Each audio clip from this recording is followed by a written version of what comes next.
Good afternoon, everybody. It is Friday, February 17th, 2023.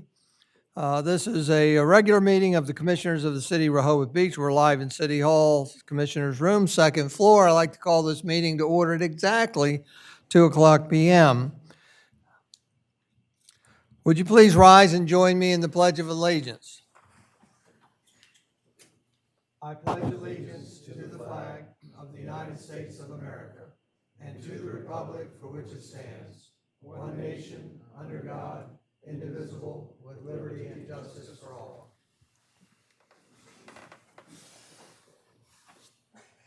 Thank you. I'm going to start off with roll call. Commissioner Tony Sharp. Here.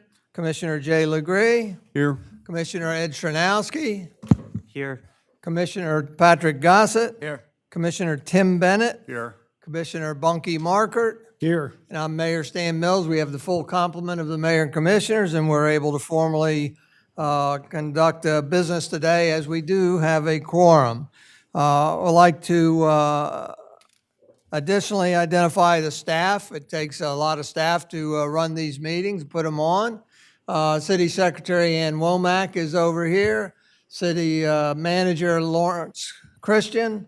City Solicitor Alex. City Solicitor Glenn Mendalis. We've got Matt Janis, Building Inspector Supervisor. Alex, raise your hand. He's Glenn Mendalis' associate. Lynn Cohen, raise your hand. Communications Specialist. June Embert, raise your hand. Parking Department Supervisor. And Kevin Williams, semi-hidden in the back corner on the other side. Public Works Director. Thank you all for being here. Look forward to a good meeting today. I would like to thank everybody that's in here in person, and as you know, if you've been here before, as we approach each topic, we will give the opportunity for the public to speak on most of the items here. Just simply raise your hand and wait to be called on, and we would love to get your feedback on some of these topics. Also want to thank all those that are watching virtually but could not be here. And I want to remind everybody that documents that support our agenda items are embedded in the agenda when they're available prior to a meeting, so that you can see most of what we see ahead of time. With that, I want to make note that as I have the privilege to do, I want to change the sequence of one item, and that is I would like to go to the very end of the agenda and put the commissioner's comments and future meeting review before the executive session. So that's just one very, very minor change there that shouldn't hurt any of our timeline for everything. So with that, I want to proceed with correspondence. No correspondence has been identified, although there's no correspondence in the agenda. I did get an email. I think Ann got an email from Dr. Trejos on the 30-minute parking issue. We got the email around noon. If I'm reminded by somebody, I'll read his email during the appropriate segment of the meeting. With that, we want to go to approval of the minutes. We have 4 sets of minutes that are ready to be approved. I would like to start off with the first set of minutes. The first set of minutes is, we're doing a little catch up here, is October 16th, 2020. And the only ones that I'm going to ask to vote on approval of these set of minutes are the 4 commissioners that were there. So voting on this set of minutes for October 16, 2020 would be Mayor Mills, Commissioner Gossett, Commissioner Chernowski, and Commissioner Legree. Do I have a motion to approve the minutes for October 16, 2020? So moved. And we have a motion by Commissioner Patrick Gossett, a second by Commissioner Ed Chernowski. To approve the minutes that are before us. Is there any discussion? If not, all those in favor signify by saying aye. Aye. Those opposed. And the minutes of October 16th, 2020 are approved. The rest of these minutes, we can all vote on them. We're looking at the minutes from the special meeting of January 9th. regular meeting of January 20th, I should say 2023, January 20th, 23, and a special budget workshop meeting of January 20th, 2023. Are there any changes that need to be noted for any of those three sets of minutes? If not, then I would take a motion to approve the slate of 3 minutes as noted. So moved. Second. So we have a motion by Commissioner Patrick Gossett and a second by Commissioner Ed Stranowski to approve the 3 sets of minutes as noted. Is there any discussion? If not, all those in favor signify by saying aye. Aye. Those opposed? No, and those 3 sets of minutes are also approved. Thank you very much. With that, we're going to go to the city manager's report. Thank you, Mayor.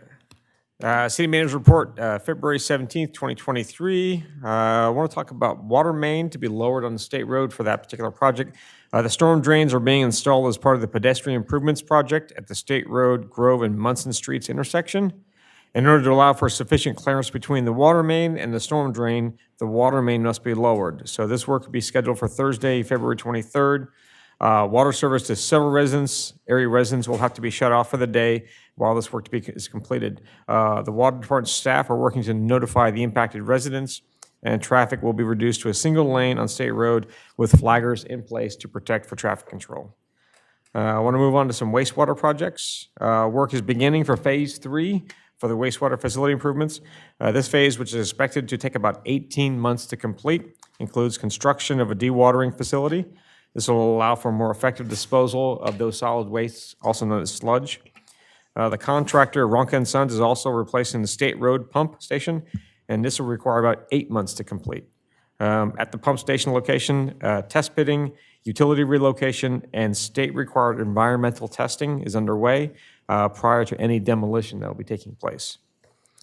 And mulching playgrounds. The city's landscape contractor, Spazzato, will mulch the playground surfaces on Grove Park, Stokely Park, and Lake Gerard swing set on Tuesday and Wednesday, looking for February 21st and 22nd. The playgrounds will be closed for brief periods during this time frame for the work to be completed, and the Lake Gerard tot lot behind the Henlopen Hotel will remain open. Want to talk about some good news. We got some stormwater grant application was submitted. On Wednesday of this week, the city submitted an application for a surface water matching planning grant through DENREC. The grant, which will provide $50,000 towards development of a stormwater management plan. And we expect to be notified one way or the other for the grant is about March 15th of this year. Additionally, the city submitted an initial reimbursement request to DelDOT's Community Transportation Fund for Rehoboth and Bloom's Canal Side Garden Project. Now, the garden is to be installed in front of the Rehoboth History Museum on Rehoboth Avenue, and once planting is completed in the spring, the city will submit the second reimbursement request for this project. And dining al fresco, if we want to talk about eating outside, a letter outlining the city's changes to the city's outdoor dining policies was sent to the restaurants February 8th, 2023. To date, the Building and Licensing Department has received one application from a restaurant for outdoor dining on public spaces, but this notification has occurred, and we are waiting to hear any more. And finally, we have the street aid expenditure for 2023. Delmarva, dated February 16th, 2023, in the amount of $9,688.56. I'd entertain a motion to authorize payment. Move approval of a street aid expenditure in the amount of $9,688.56 to Delmarva Power. Second. We have a motion by Commissioner Ed Stranowski and a second by Commissioner Tony Sharp to authorize city manager payment to Delmarva Power, a check in the amount of $9,688.56. Is there any discussion? If not, all those in favor signify by saying aye. Aye. Opposed? None, and the motion's carried. Thank you very much. Anything else? Nothing further. All right, thank you. As far as the one restaurant application, then I would just want to verify our process is that they would come to you, you would address their rules, make sure that they fit the bill, so to speak, and then you would, I guess, forward something to us about having to seek a supplemental permit of compliance at that time. Would that be you informing us, building and licensing informing us, or do you put that on the restaurateur to make application?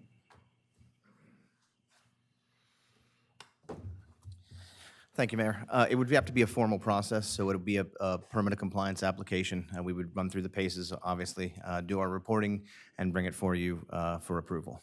But you would inform the restaurateur that, yes, you meet the criteria for on-sidewalk dining, but now you have to file a permit application for supplemental permit compliance? Yes, sir.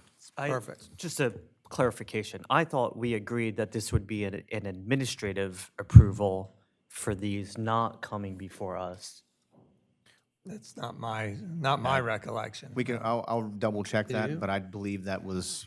No, Patrick, No, I believe we, in fact, we deleted or got rid of the administrative restaurant permit of compliance altogether. That's the way that the code that we passed in December reads. well, we could certainly Look direct into that the and city verify for manager you. to check, but I don't believe that we made any change in that. Because I think the concern was brought forward that in doing that, there would not be a chance for the public to have an opportunity to either support or question the permit of compliance, either for outdoor dining on public space or a new revision to existing or new restaurants. Right, and I think having to file for a true permit of compliance, supplemental permit of compliance also supports my having said many times in the past that we wanted to get the process done as soon as possible so the restaurants could file as soon as possible, be heard as soon as possible, and then go to the state so that they were not held up for being able to open their outdoor patio with permitting from the city and permitting from the state by summertime. So, anything else, Commissioner? No, I just am not looking forward to 25 extra permit of compliances to allow a few tables outside. But I must recalled what we voted on. Thank you. Thank you. Let's see here.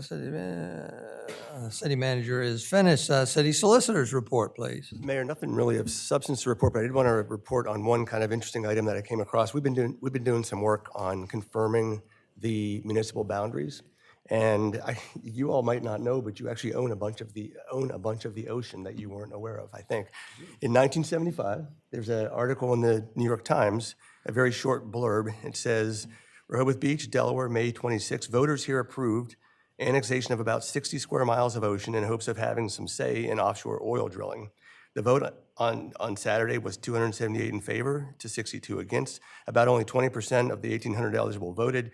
City officials and many residents feel that offshore drilling would endanger the city's shoreline and consequently the city's economy. The referendum was patterned after a similar annexation of ocean earlier this year by Ocean City, Maryland." So there's some annexations that took place in actual votes that don't really show up in the charter, and I don't know the extent of the legality of that vote, but I thought it was interesting that it occurred. Well, and pass on the other interesting thing, and that is that the city boundaries go up and down the canal. Just give us a brief synopsis of that real quick. Sure, and that's another area that we're working on. If you go to Google Maps and type in Rehoboth Beach and ask it to show you the municipal boundaries, it shows that the city owns a portion of the canal extending all the way to Lewis and extending all the way down to Rehoboth Bay. And generally, our charter does not define the boundary that way, but one former mayor, Sam Cooper, recalls it to be that as well. So it's interesting that Google Maps shows it that way. We're working on trying to confirm a few different areas of the city that the boundary is in a little bit of question. So that's how all of this came up. So can we put nautical toll booths up near Lewis and down near Dewey Beach? Yes. Rather Now we're than turn it talking. into a little profit center Now there. we're talking. Thank you, Glenn. Appreciate your reporting there. I have a question about yes, that. though. Commissioner With the Bennett? annexation of, because I know wind farms have been, does that fall under where the wind farms would be built? The wind farms are actually at least a minimum of 12 miles off land. So you indicated up 60 to, square miles is yeah, what they yeah. said. So I'm not sure how far out. far it is. 60 It square didn't- miles Doesn't is? say in this article, but I'm sure there's probably something in the city files that would be able to describe that area. All right, anything else for the city solicitor? Not on the two issues he just brought up, but Anything? I'm just curious on the tree ordinance that we talked about on February 6th that was still in the hands of the city solicitor. Any update on that? It has been conveyed to City Hall at this point, yeah. Yeah, we've taken that, passed it on to Lawrence. Do you want to convey what your process is going forward? In my weekly update, I outlined the process that we're going to go through right now. So Liz and Lynn have gotten together. We have a nice email and letter out to residents, visitors, commissioners, arborists, landscape architects, landscapers, and what that process is going to be once we get it out for all the different various social media aspects of it, website, press release. We're seeking input and adjustment and resident feedback. That's all going to be compiled and presented to the commissioners. We have a deadline of April 10th, Lynn, I believe it is? March 17th to us, and presented to the commissioners at the April 10th meeting. Yeah, so the compiled responses, Commissioner Sharp, will be returned by a deadline of May 17th. April 10th, and No, May 17th. Feedback to May 17th, sorry. And then March 17th. March 17th. March I kept saying the wrong 17th, month. feedback deadline. Yes. It will be compiled. We would next hear, talk about it on the April 10th workshop meeting, talk about what kind of feedback we get. And then the likely vote would be the April regular meeting. I just wanted to remind, and I'll just keep doing this at each meeting, this was, as of January 20th, when we spoke about this was going to be on the March regular meeting for a vote. So now we've moved it to April for a vote. Correct. Okay, just want to keep track of it to try to get some momentum behind it, and so we can close it out at some point very soon. Commissioner Sharp, the delay for 1 month and the next, that was really my call at this point in time. I wasn't comfortable making sure that we had the right people in the room because of departures and absences to make sure that communication was done to the right audiences in the right manner. So my apologies for the delay. That was mine. I own that one. No, it's less about that and more about, I'm just trying to keep track of things that we have agreed we're going to do on a certain date. And if we're not going to do that, maybe it's more appropriate for you to give it in your update rather than me being put in a position to always have to ask, where are things, what's the status? So I'm just trying to make sure it doesn't fall through the cracks since it was originally scheduled for November of 2022. Right, thank you. Anybody else comments for the city solicitor? If not, we'll move along to departmental reports. The two departmental reports are embedded in the agenda. They are a building and licensing department report for January 2023 and also a lengthier police report. If you've never seen them before, go on to the cityofrehoboth.com website and click on the portal, seek out this particular meeting, and you'll be able to access these things. Are there any questions from the commissioners? I see the chief didn't come today. With that, then, we will move on to the board and commission reports. Embedded in your agenda is a report from the Board of Adjustment. Essentially, they were to hear one case, and it was postponed, possibly till what, April? And on the One Grotto or One Rehoboth Avenue variance request. So that is being pushed farther down the calendar a little bit. Mayor, I have one Yes. question. In the report, it refers to rules of procedure were developed, and a final version will be sent out by the board solicitor. This is dated January 24th. That's about 3 weeks ago. Have we received a copy of the updated rules of procedure, or how would we find those? No, let me seek those out and distribute to everybody. Thank you. Yep. Will do. Thank you very much. With that, the next report was, I did not get it embedded yet, but it's the Planning Commission report from Mike Bryan. Essentially, there's 3 bulleted items on there referencing a summary of their February 10th Planning Commission meeting. The first bullet is that they held a project concept review pursuant to Section 23631 of the Municipal Code for hotel located at 17, 19, and 23 Baltimore Avenue that's called the Atlantic Crown Hotel. If you recall, they came in front of the Planning Commission some time ago, but in the meantime, they bought an extra property to elongate their ownings and have started over again. They still have some information requested by the Planning Commission before that is resolved. The Planning Commission bullet number 2 is they adopted recommendations to send to the Board of Commissioners concerning possible amendments to Chapter 236 of the City Code regarding site plan review.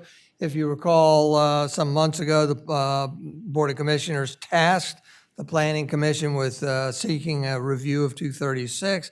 They have completed that, and we are awaiting a formatted version of their recommendations that I will forward to you also, likely this next week.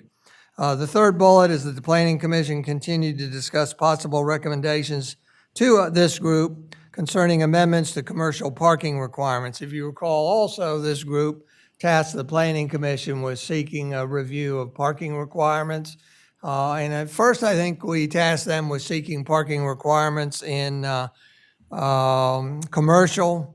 And then I broadened it to any parking issues, but they've been focusing on commercial. Is that right? That's what you understand. So those are the summary of the report of the Planning Commission. With that, the next item of business is committee reports. None have been reported as rising to the level where we would have in-depth talk and discussion about these items, but we'll get a brief flavor of what these committees have done recently. We'll start off with the Environment Committee. Chair, Commissioner Ed Stranowski. Thank you, Mayor. I did send these out earlier this morning as the committee met yesterday and finalized 2 of its reports. So they will be embedded in the agenda as time permits. The first topic that the Environment Committee has made recommendations for is related to gas-powered lawn and garden equipment. The problem that they've cited is noise, pollution, and climate change. And what the committee is recommending that the City of Rehoboth Beach adopt an ordinance banning gas-powered landscape equipment with a phased approach. The following suggested language has been separate deadlines for the city and its contractors, followed by commercial operators, followed by residents and property owners.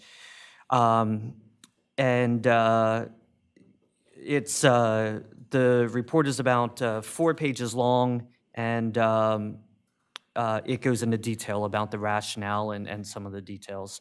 So I'll let you take a look at that on your own. Let me just reiterate, so this will be on a future agenda item. Correct. Very possibly the March workshop meeting, depending on workload. And so therefore, we're not ready to talk about it today, but it will be on a future agenda. Thank you. Correct. And the second item is related to offshore wind farms. As everyone may remember, we held a special meeting on September 27th and had a lot of stakeholders and those involved in the process there to inform us.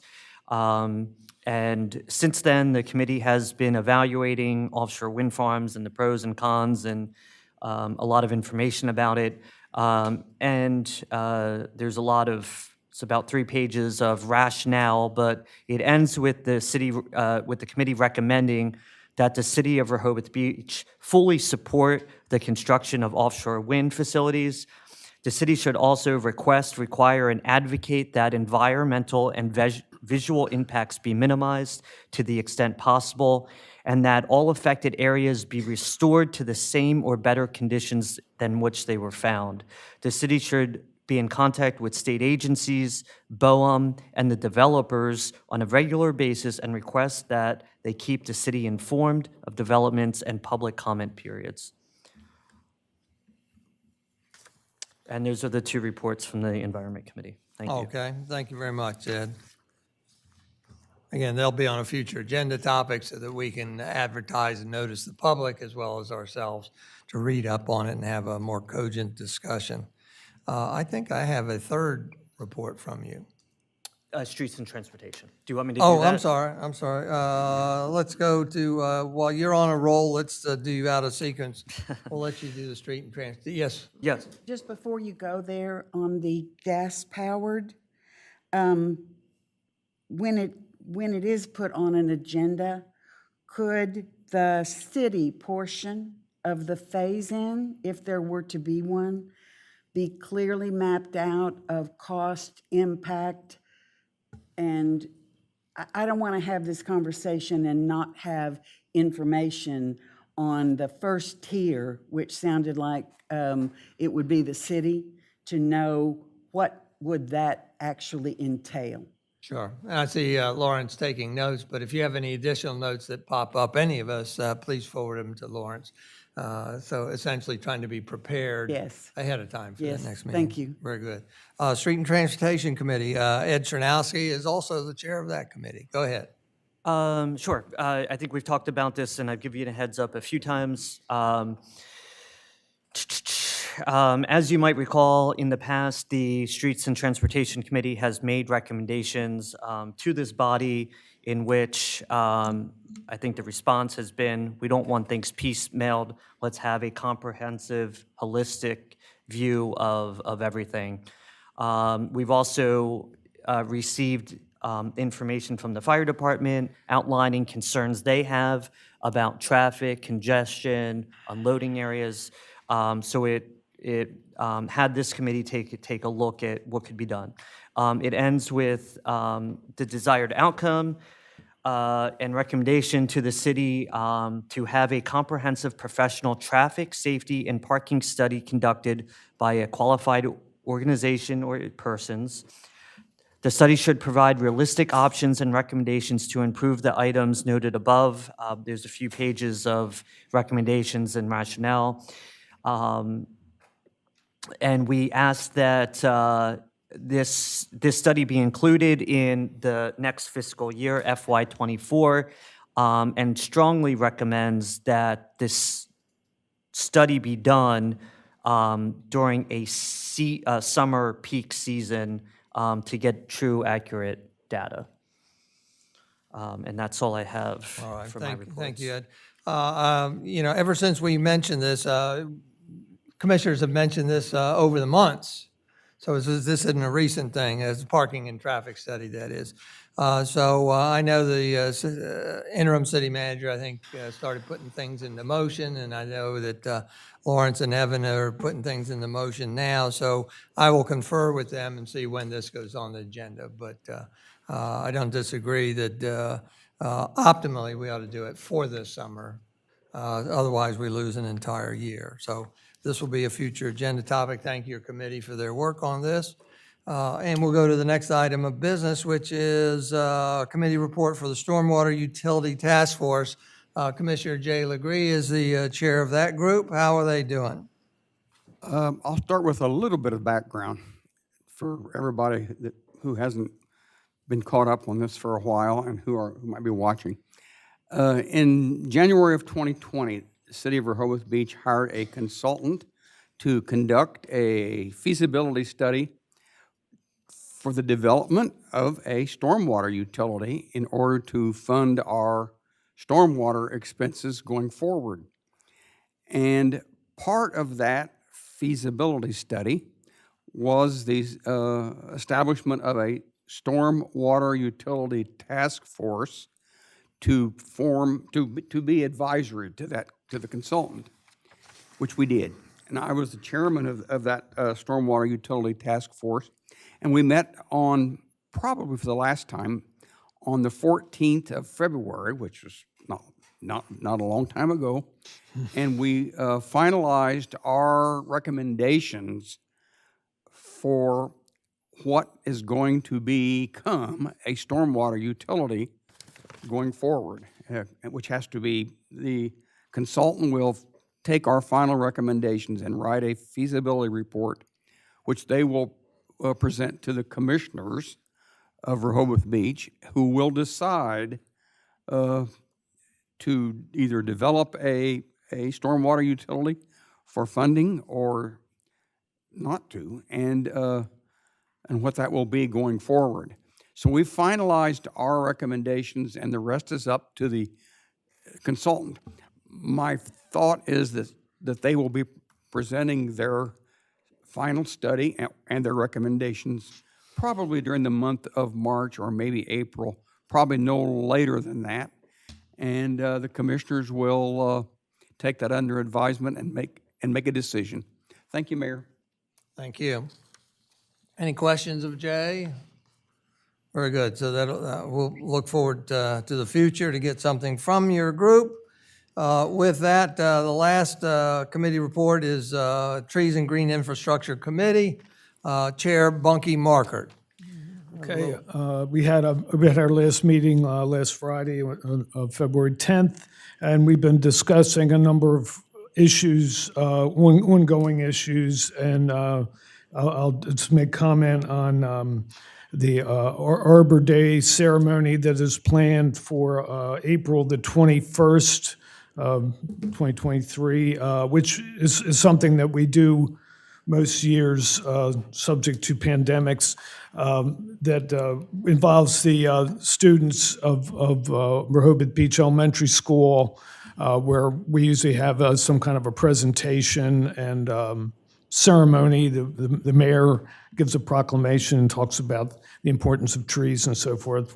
But anyway, just updating some details with regard to this year's event, and which will involve the students planting trees in the vicinity of 3rd Street, and then a subsequent gathering at City Hall for a poster contest that they're involved in. Also, we strive to engage the public with various topics related to our committee, and we are in the early stages of developing an educational program to reach out to the community to talk about invasive, primarily English ivy, and the effect it has on growth on trees and ground cover. So that's something that we're working on. I'll also mention that we have a vacancy on our committee, and we're reaching out to citizens, people in the community, whatever. If anyone has an interest to consider volunteering for our committee, we welcome you. Okay, I guess I'll have. Thank you, Bunky. Appreciate it. With that, we'll move on to the next item of business, which is Liaison Reports. We'll start in order here. The Chamber of Commerce. I'm the liaison there, but I see Carol Everhart is here. We'll let you do this. Just identify yourself if you would, Carol, and take it away. Okay, Carol Everhart, Rehoboth Beach, Dewey Beach Chamber of Commerce. So I have a short report for you today. Mainly, it's on the workforce housing and the J1 program. The International Student Outreach Program, you may or may not know, that was started in 2005 under the Chamber of Commerce.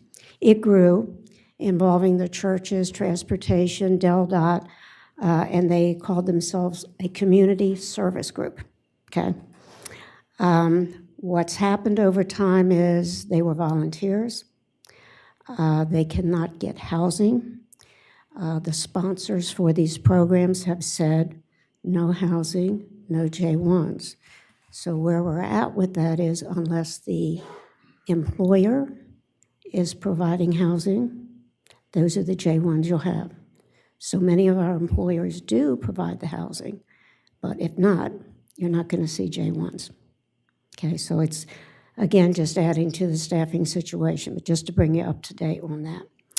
Legislatively, there's 2 really active bills. There's a number of bills on the floor, But the legalization of recreational marijuana continues to be opposed by our business community and the chamber for the reason of there's no immediate test.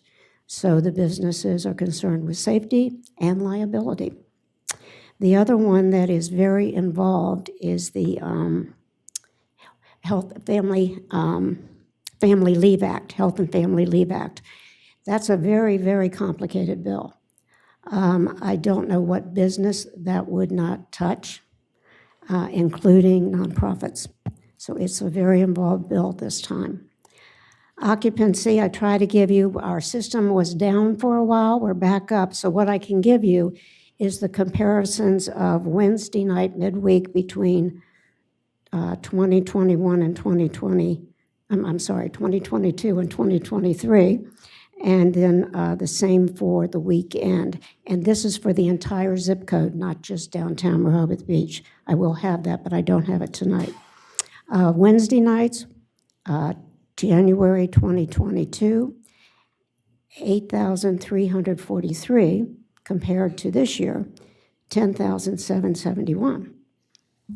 The same time frame for Wednesday, excuse me, let me back up.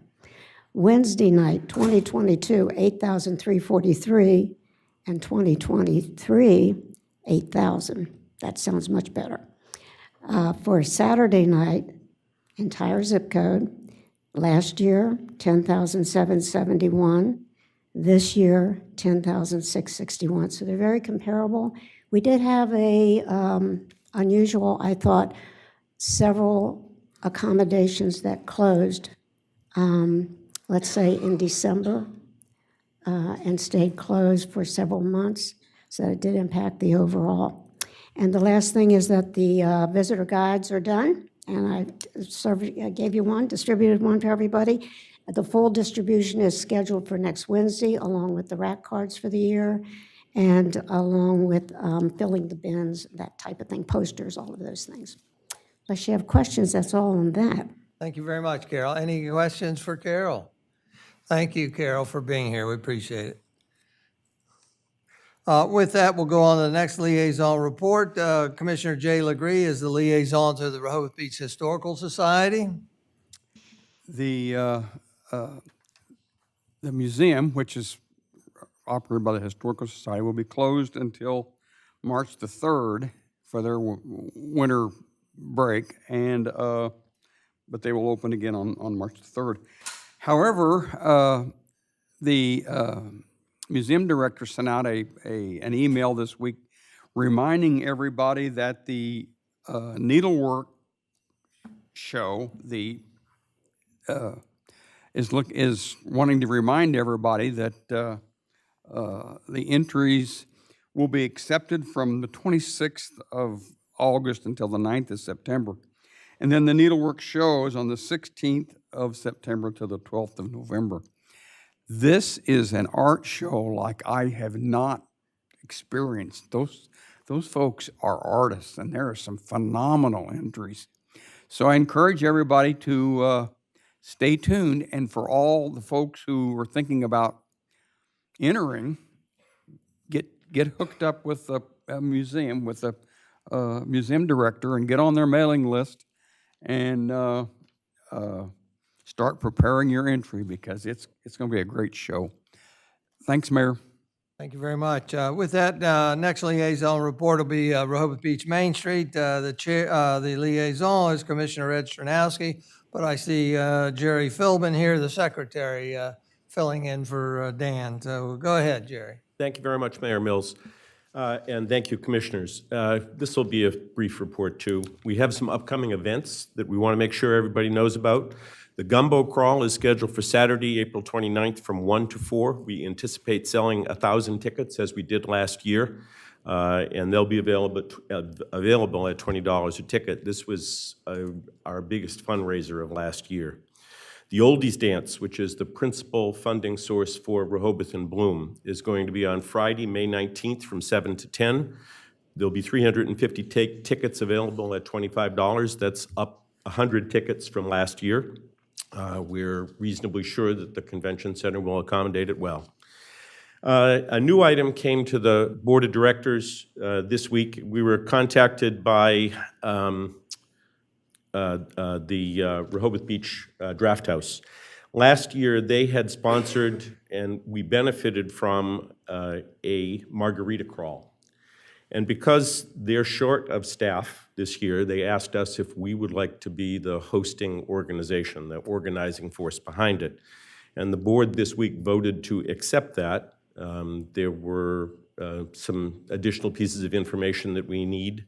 And we also want to reach out to the police chief here Monday or Tuesday. We will, just to make sure that everybody here is aware of what's going to go on. The event is now scheduled for Saturday, June 3rd. It will be a ticketed event. We anticipate 1,000 tickets. There will be multiple restaurants participating. It is a crawl event. The serves that will be done will be 2 ounces, and that's the total drink, not the alcohol, so that people will consume a relatively small amount, even if they're going to multiple establishments. The report we had was last year there were no incidents related with this event. We also think this is a nice add to our portfolio of fundraising events. And I'll come back to that in a little bit because I want to revive, if I could, some conversations that we had at the budget hearing in January to see if I can better address the mayor's and Commissioner Sharp's questions. The newsletter continues to be very popular. We now have over 1,600 openings every time we put out a monthly newsletter. It promotes events in the city, calendars of events, not only for us, but for other organizations and the city itself. We spotlight usually a half a dozen businesses within the city to make sure people know about it.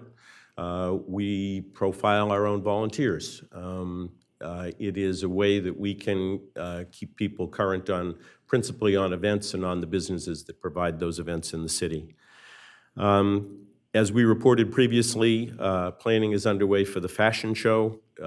This is a principal opportunity for us to promote retail in the city as opposed to restaurants. We have decided to push that out to early 2024 because it became clear to us last time when we did it, this is going to take some more thought ahead of time. So we're making progress on that. And again, that promotes boutique shops, jewelry, shoes, other merchants in town. The Cottage in Town Awards is in progress now for 2023. These awards recognize commercial and residential property owners who contribute to the town's charm, beauty, and ambience through preservation, restoration, new construction, and landscaping. There'll be at least one, and we hope more than one awards this year.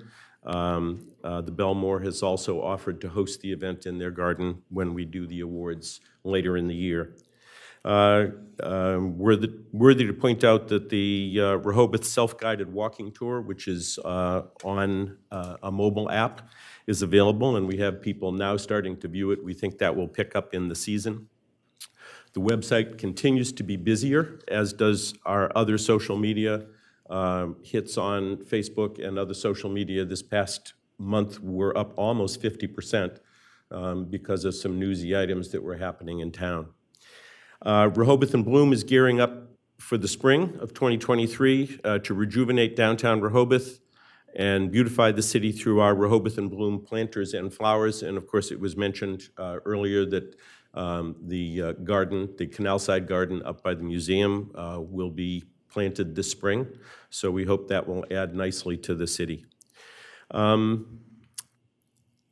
couple of other things. First of all, Rehoboth Beach Main Street this week signed an engagement letter for our first ever independent financial review. This is be a third-party review. It's akin to an audit, but it is a review. It's a smaller scale look by an independent authority, a CPA, at our finances. The engagement letter was with the CPA firm of Casson in Georgetown. The financial review will look at 2022 after we have completed our tax filing for this year. We'll also look back at 2021 and do a brief look back to set a baseline to the 2020 year. And again, this is the first time we have engaged in a financial review. It provides independent assurance of RBMS's financial practices. And this should be seen as a reflection of our commitment to sound financial management and transparency. It's worth it to add also that this is largely funded by a grant that we got from the state in 2022. I did want to take just a minute to revisit a question I think, Mayor Mills, you asked during the budget hearing, and then Commissioner Sharp, you had some follow-up questions, and it was with regards to Main Street's strategic planning efforts. We, I think, mentioned just in passing, and it had been brought up previously, that we now have a development committee. It's a 6th committee in our profile of operating committees and projects at Main Street. So our development committee is about 3 months old. It's still getting organized, but it has written a work plan, a draft work plan, like our other 5 committees that carry us strategically through the year and into the subsequent year. The development committee is going to work primarily on fundraising and improving the financial stability of Main Street. The focus will be on planned and institutional giving, as opposed to individual small donations and memberships. We are tremendously grateful for the support that the city has given us historically. It is very important, but we also hear the message that we need to be more independent, and we are working in that direction, and this, we think, is a major step in the right direction. We right now have 2 chairs who are business people.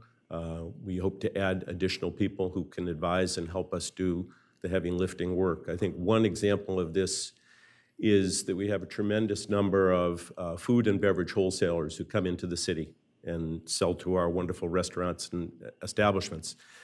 To the best of our knowledge, we haven't in recent history reached out to those wholesalers and asked. And the old adage is they can't say no until you ask. We hope some of them will say yes, because we think the business that we help generate for in-town, Main Street, might be valuable to them, and perhaps they could show it with some support for us and the work that we do to promote downtown Rehoboth. That's it. Very good. Thank you very much. Any questions? I just have a clarification. Is the development committee different from the economic viability group? Economic vitality, yes it is. Vitality. Yep. Economic vitality is working primarily to assist the businesses in town and to look for opportunities to help them grow, to help them get better business practice, to help with the problems that a small business owner encounters every day. And we have people who, as volunteers, advise on taxes, advise on business planning. The development committee, on the other hand, is going to be inwardly focused toward promoting our own Main Street stability by seeing if we can grow our revenue in such a way that we can use other money other than the city's to add to the profile of things we do to promote downtown. Did that help, Commissioner? It's interesting. What I had read in the Main Street February 2022 newsletter was a line item that talked about the economic vitality group working on a strategic plan. And I was asking, since it's now a year later, what happened with that plan? It's a work in progress. We had our own strategic planning exercise last fall for Main Street as a whole. One of the things that came out of this was the need to look for planned giving and corporate giving as a means of supporting our activities more. The EV, the Economic Vitality Committee, again, looks more outwardly, and they're trying to figure out what are the things we can do to really address the issues that arise from our businesses here in town. It's a moving target, so I can't say that we have something on paper that guides us. It's a moving target that's reflected in the work plan. If I may interject, I think one of the things that we've been talking about a lot and it's come up a couple times today, earlier in our meetings, is the economic vitality of our city in general.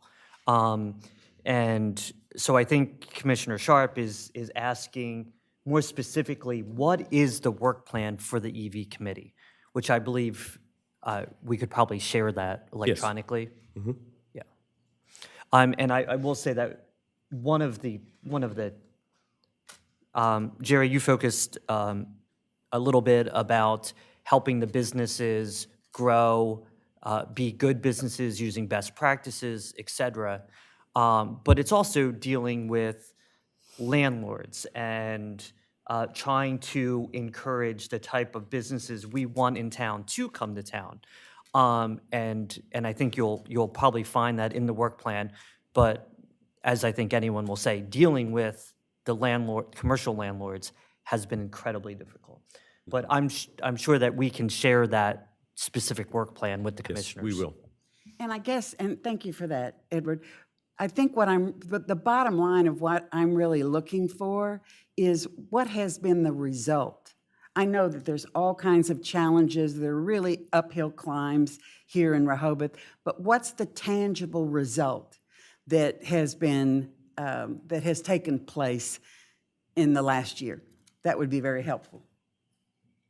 I think I'd like some time to assemble a list of things that the EV committee has done, but the immediate examples off the top of my head that I can offer is the assistance that we have provided to individual businesses related to taxation and business planning. There have been some events that were a multiple participant, and there have been some one-on-one presentations that we did to some of the merchants, and I'll develop a list. That'd be helpful. If I could just add one point that I think is critical to kind of go towards what Commissioner Sharp is asking for. At the last board meeting, some time was focused on how are we able to have data points to create tangible results.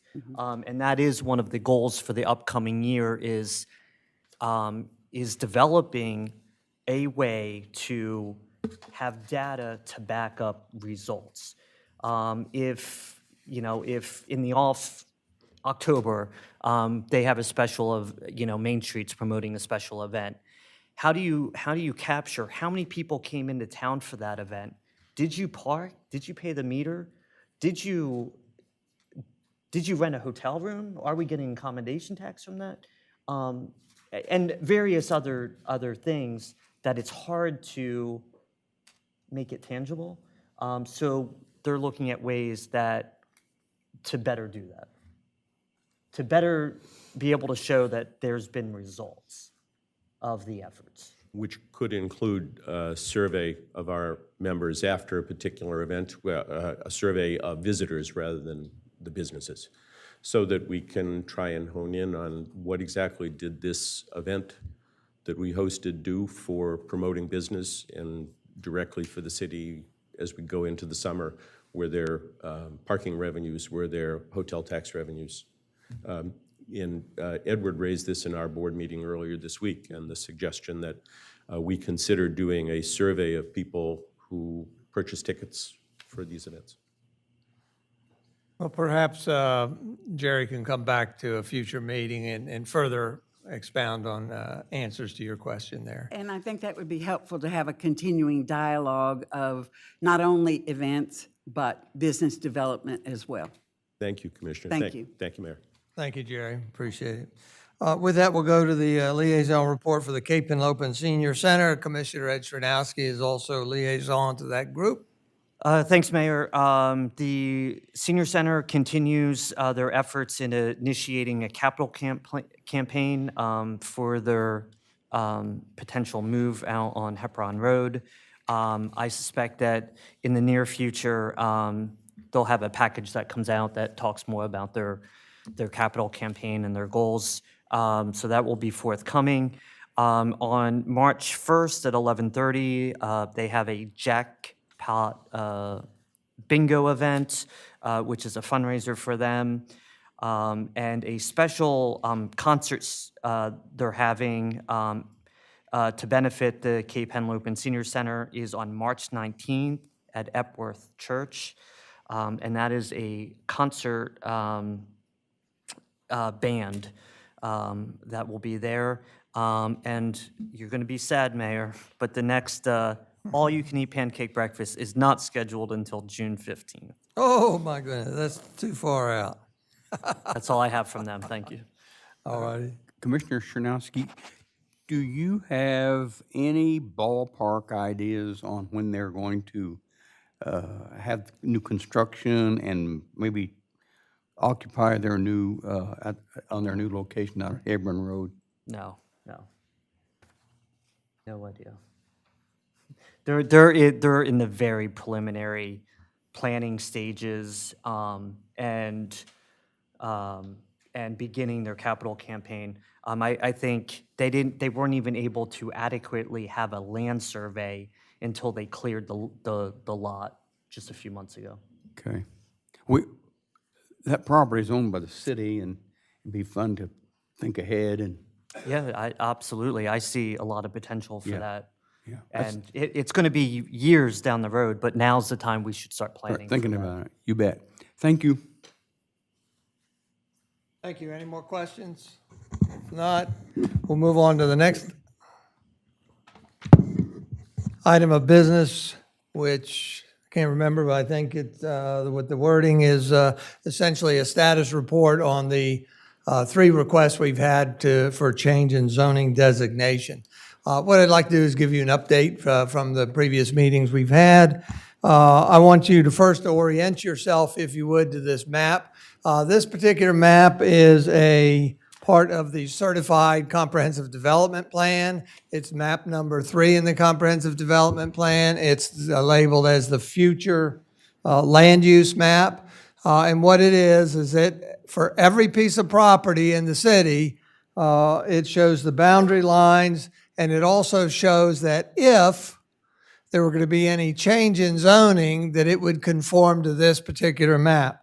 So the area where I want to focus on is the area in the vicinity of the 3 properties where the property owners have filed for, to the city for a change in zoning designation. If you see here, this is Route 1, up and down here. This orange is the school. This is Scarborough Avenue Extended. This is Ocean Bay Mart. Rehoboth Auto Repair. And then let's zoom in as much as we can, Ann, on my little subject area here. Just as tight as you can there.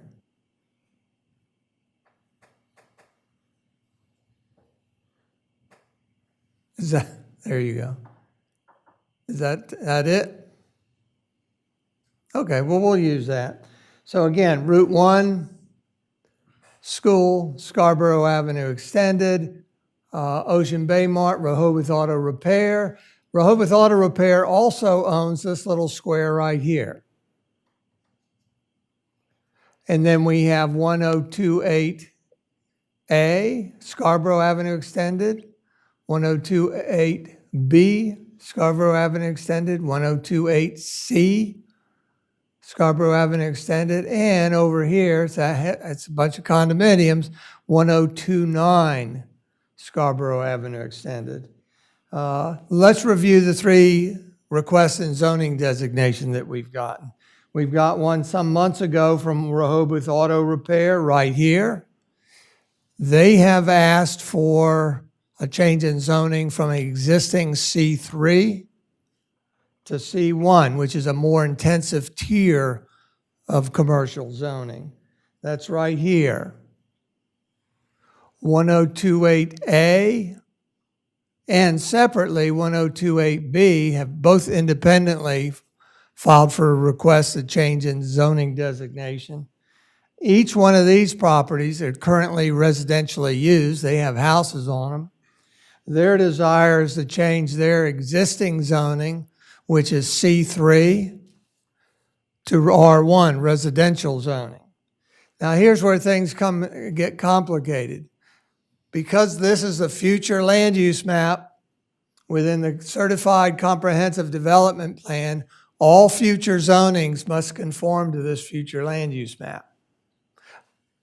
And if they don't, you have to jump through hurdles and hoops, and that's what we're talking about today. So, Rehoboth Auto Body right here wants to go and, well, let me explain the color nomenclature. Our residential is yellow, commercial is red. So what does that mean for the three requests that we've got? Rehoboth Auto Body wants to go from essentially commercial to commercial. So they conform to this map. This map doesn't get into whether it's commercial level 1, 2, or 3, okay? So they conform to the map. They have the easiest route forward. And that would be for us to conduct a public hearing and address their desire to change designation. That's allowed by law because, again, their change conforms to this future land use map. For 1028A and 1028B, Scarborough Avenue Extended, they are currently zoned commercial, which is red here, but their desire is to change the zoning designation to residential. They want to change these two blocks from red to yellow. The problem is the Certified Comprehensive Development Plan, future land use map right in front of us, says the future land use will be or will remain commercial. But there is a way to address this. And the way to address it, as I've explained before, is that the property owner has to file for a plus application and go in front of the State Office of State Planning Coordination. Wrong, we made a mistake. We double checked it. And the state wants the city to file the plus application. So it takes it out of the property owner's hands, makes it a little easier on them. So the applicant would be the city and we would be the one filing. Now, we would obviously stay in touch with the property owner. So at this stage, where are we? Let me go further, pause, and come back to them. Additionally, if you recall, we talked about the other two properties at 1028C. That's the property on Scarborough Avenue that actually abuts Route 1. You tasked me with approaching that owner to see if he similarly would like to go for a change in zoning designation. It would make sense to bundle them as much at the same time. I have contacted him, and as I reported last time, he pretty much disfavored seeking a zoning designation change. However, he is waiting and would like to meet with building and licensing just to double check all his routes. So that's on hold. I interpret it as a no, but we'll see what they finally come up with. For 1029 Scarborough Avenue Extended, that's a condo association. I contacted some of the members there. They came back with a no.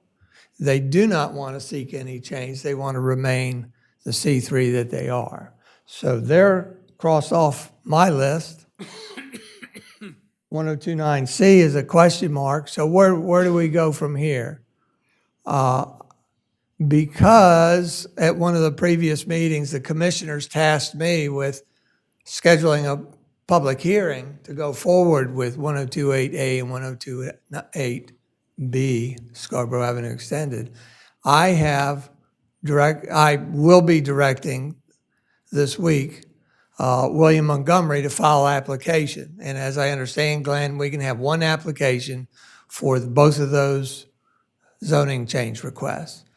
And if we get it in time, then we could possibly have the plus meeting in March. I don't know how long it takes to file an application, but I would say at the worst case, it would be heard at the plus meeting in April, just because I don't know the time frame. So in the meantime, if you're following all this, I contacted Rehoboth Auto Repair and I said, here's the situation. What is your preference? We can either schedule something right away and do yours independently, or maybe it's preferred to wait to see what the reaction we get from the plus group is, And then if it's favorable, then we'd conduct a public hearing for all 3 change in zoning requests at the same time. So that's where I am now. And I just want to, and I'm hoping that next week the rules don't change again, because I have egg on my face that this is the 3rd time we've changed. But Glenn, do you have anything to add in terms of processes or?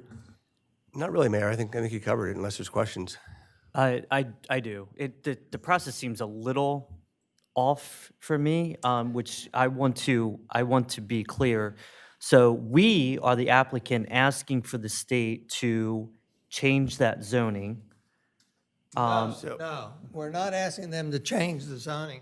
We're asking them to give us an opinion on whether it fits in. Finish that for me. So there's 2 things that are happening really through the plus process, I think. One is the future land use map. Any decision you all make with respect to land use decisions must be consistent with the maps that are in the comp plan. That's why we've talked before about the comp plan having the force of law. So you can only approve things that are consistent with the plan. So the first thing you're doing is saying to the state, hey, state, we've got somebody who's requested to change our zoning designation. It's not consistent with our comp plan map.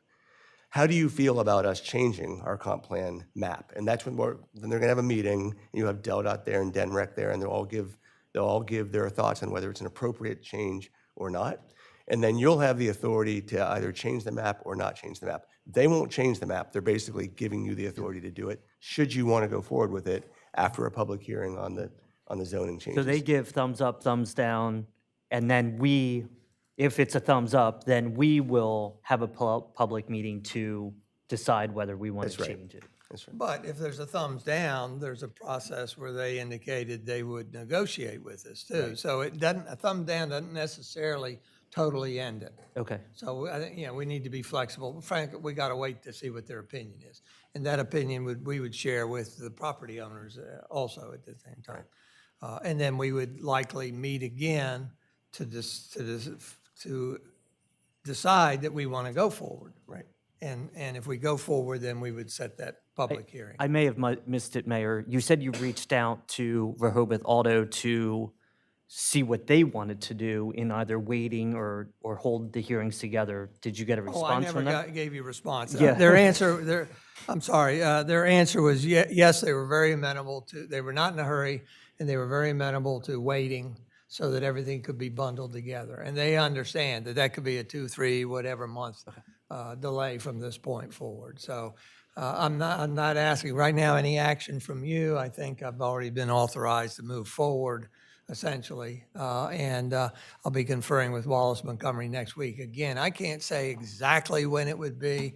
I think you have to make your file your application by the first day of the month. Right. But again, I'm not familiar with the application, so I don't know whether it takes a week to put it together. I don't know what Wallace Montgomery's schedule is. Maybe they need. So again, that's what I'm saying. We can almost guarantee that they could be filed by the April and be heard in April. So anything? I guess my question is who foots the expense for all this? That's an interesting question because we don't have any procedure that's set out for it. So the thing that I think is interesting about the whole process, or maybe why it seems a little bit backwards to me, is this board didn't initiate the request. These requests were initiated by the property owner, but you all become the applicant on a possible change to your map because of it and set all of this in motion. So that's a conversation we should probably have about who's funding the process. Anything else? All right, we'll move on to the next thing. The next item of business is, I'm sorry. Let's go to the members of the public. Again, we're not talking merit of zoning or rezoning or not. All we're really doing is updating you on the process. So that's what we're limiting conversation to. Go ahead. Remember to reintroduce yourself. Is there a camera above or something on that? It's magic. Hands them. Ann's going to turn it on. Mm-hmm. There it is. Okay, mine isn't quite as good. I have sort of a quick copy printout. But My name is Jim LaShora. I am one of the residents on 1026 Scarborough Extended. I am not in one of the properties that has filed for rezoning. My property has a common border with two of them, and also has a common border with existing C1 property. So I have 3 commercial properties next to me, 2 of them applying for rezoning. Jim, very gently pull that down toward you. Just very gently. There you go. There you go. Okay. So I am here anyway, and the ones that are filing for rezoning are here and here and here.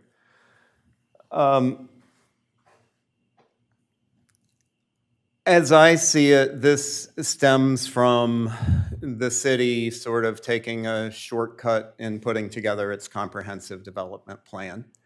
I called the office of, Delaware State Office of State Planning Coordination, talked to a land use planner there, and, went through the Municipal Comprehensive Plan Guide.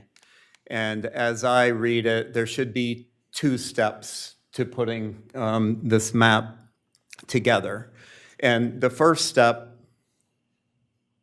was skipped. The city is supposed to do an existing land use survey.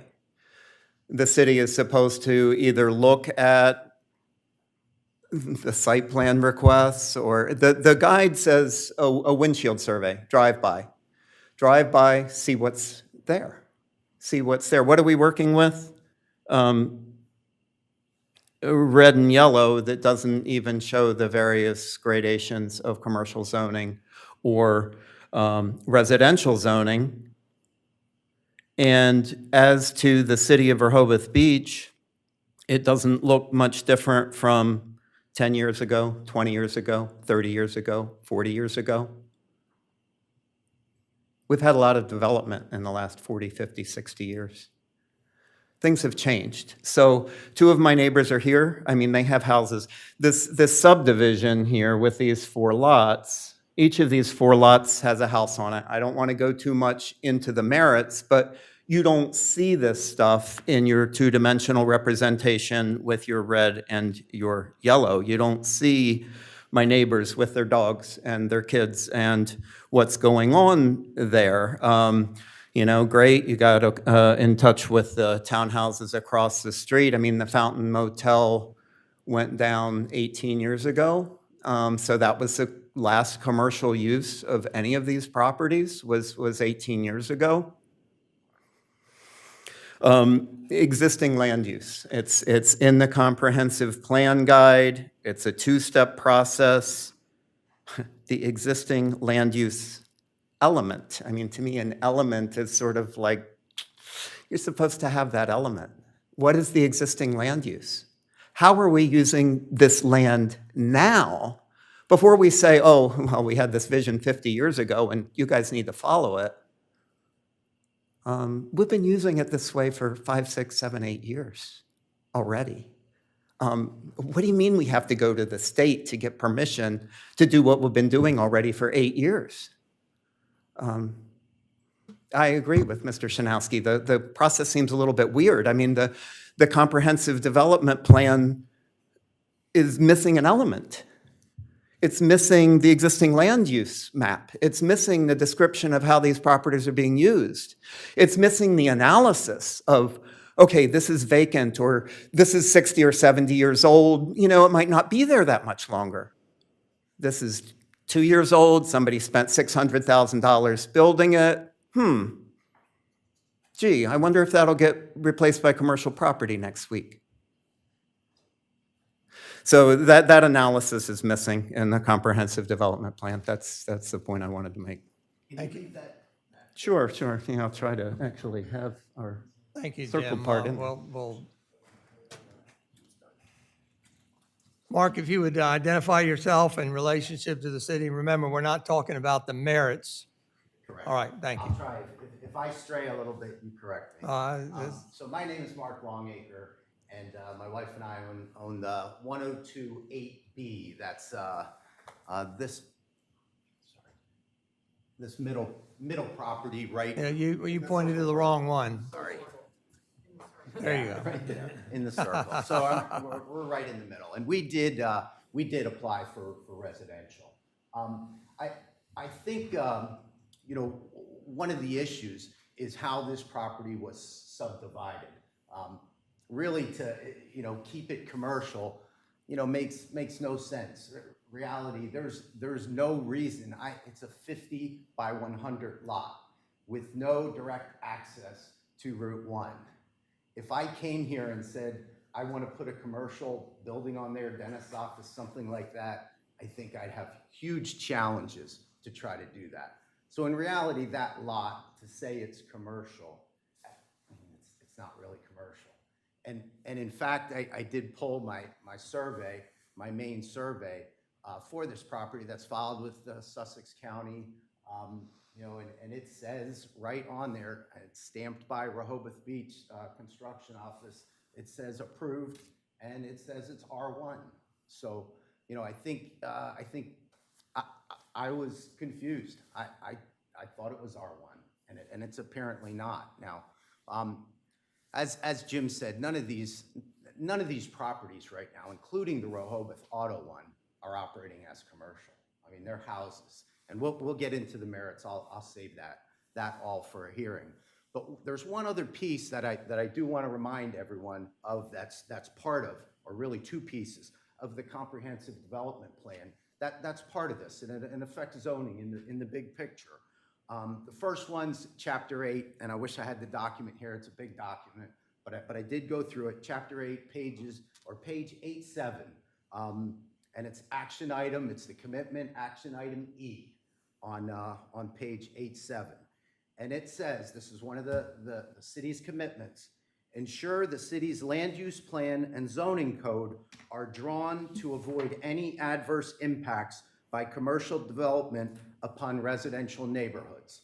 And when I see those three properties that were all built according to all the residential codes, I mean, I had to move my shed 18 inches because it was not exactly 5 feet, from the line to Rehoboth Auto.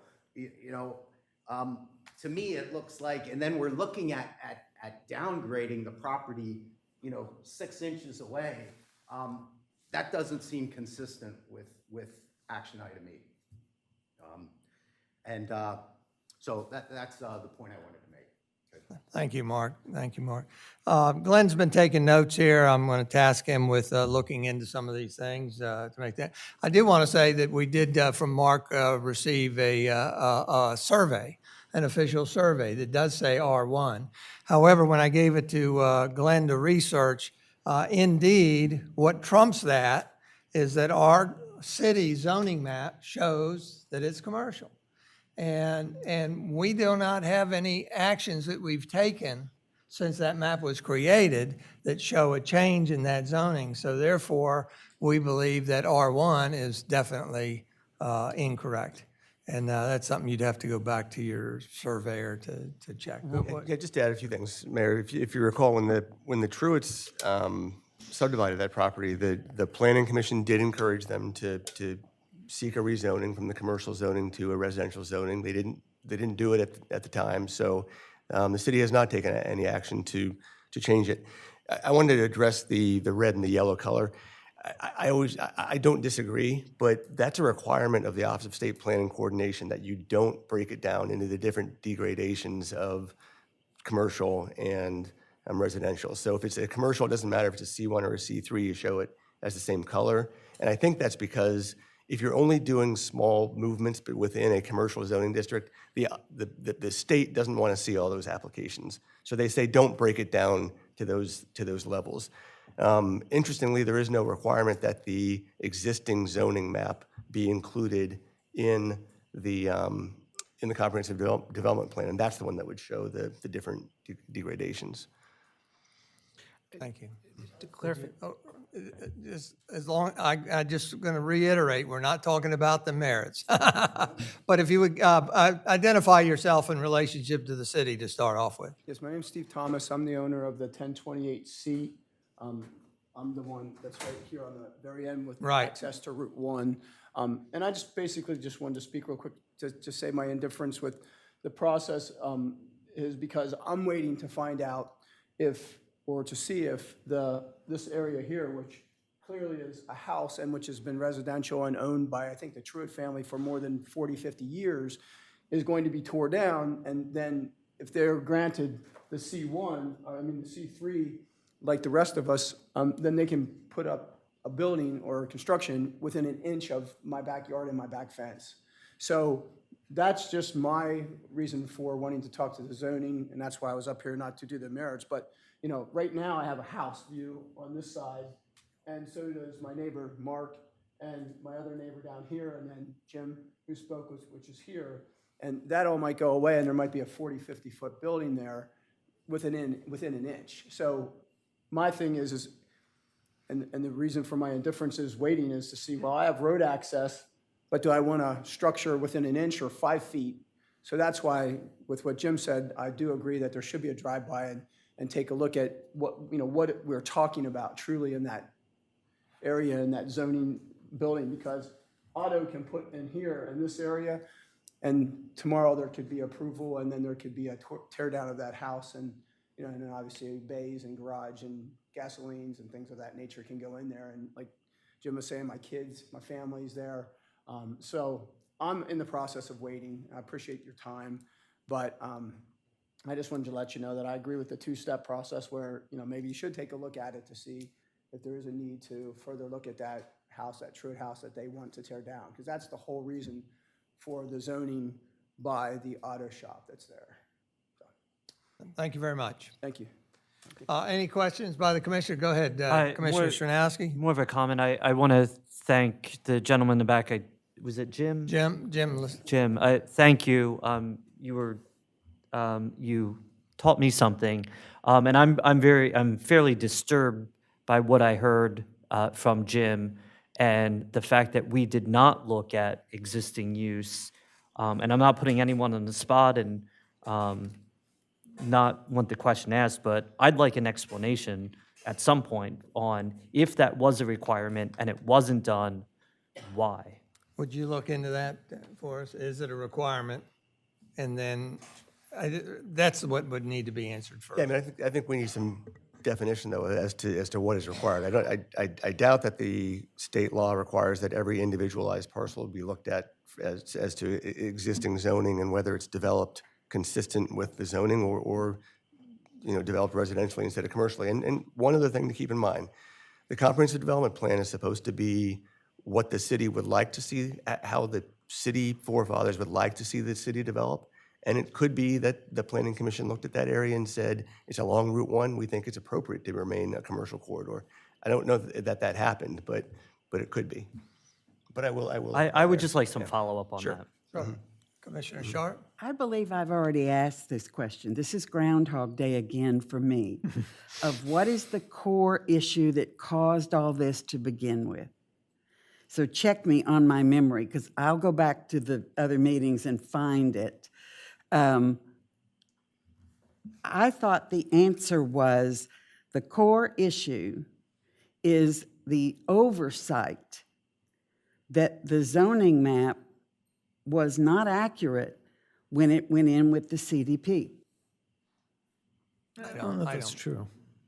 Not in this area. This area, the zoning map is correct. It is not correct if there had been an acknowledgement that you already have the usage of residential properties sitting on land that is not aligned with the use. So what I'm trying to get at is I thought I had already asked and it was answered that yes, it was an oversight. I don't know the answer to that question. I will say that residential uses can be put on commercial property. It's a permitted use on a commercial property. So while while the highest, most intense use of that property would be something commercial, residential is still a permitted use on a commercial property. So the zoning is correct as it's shown on that map. It's not consistent with the residential usage that's been made of it. So I get that point. And when it comes to use and how it's zoned, there may be a very legitimate reason why someone wants to retain a commercial lot but have a residential house on it.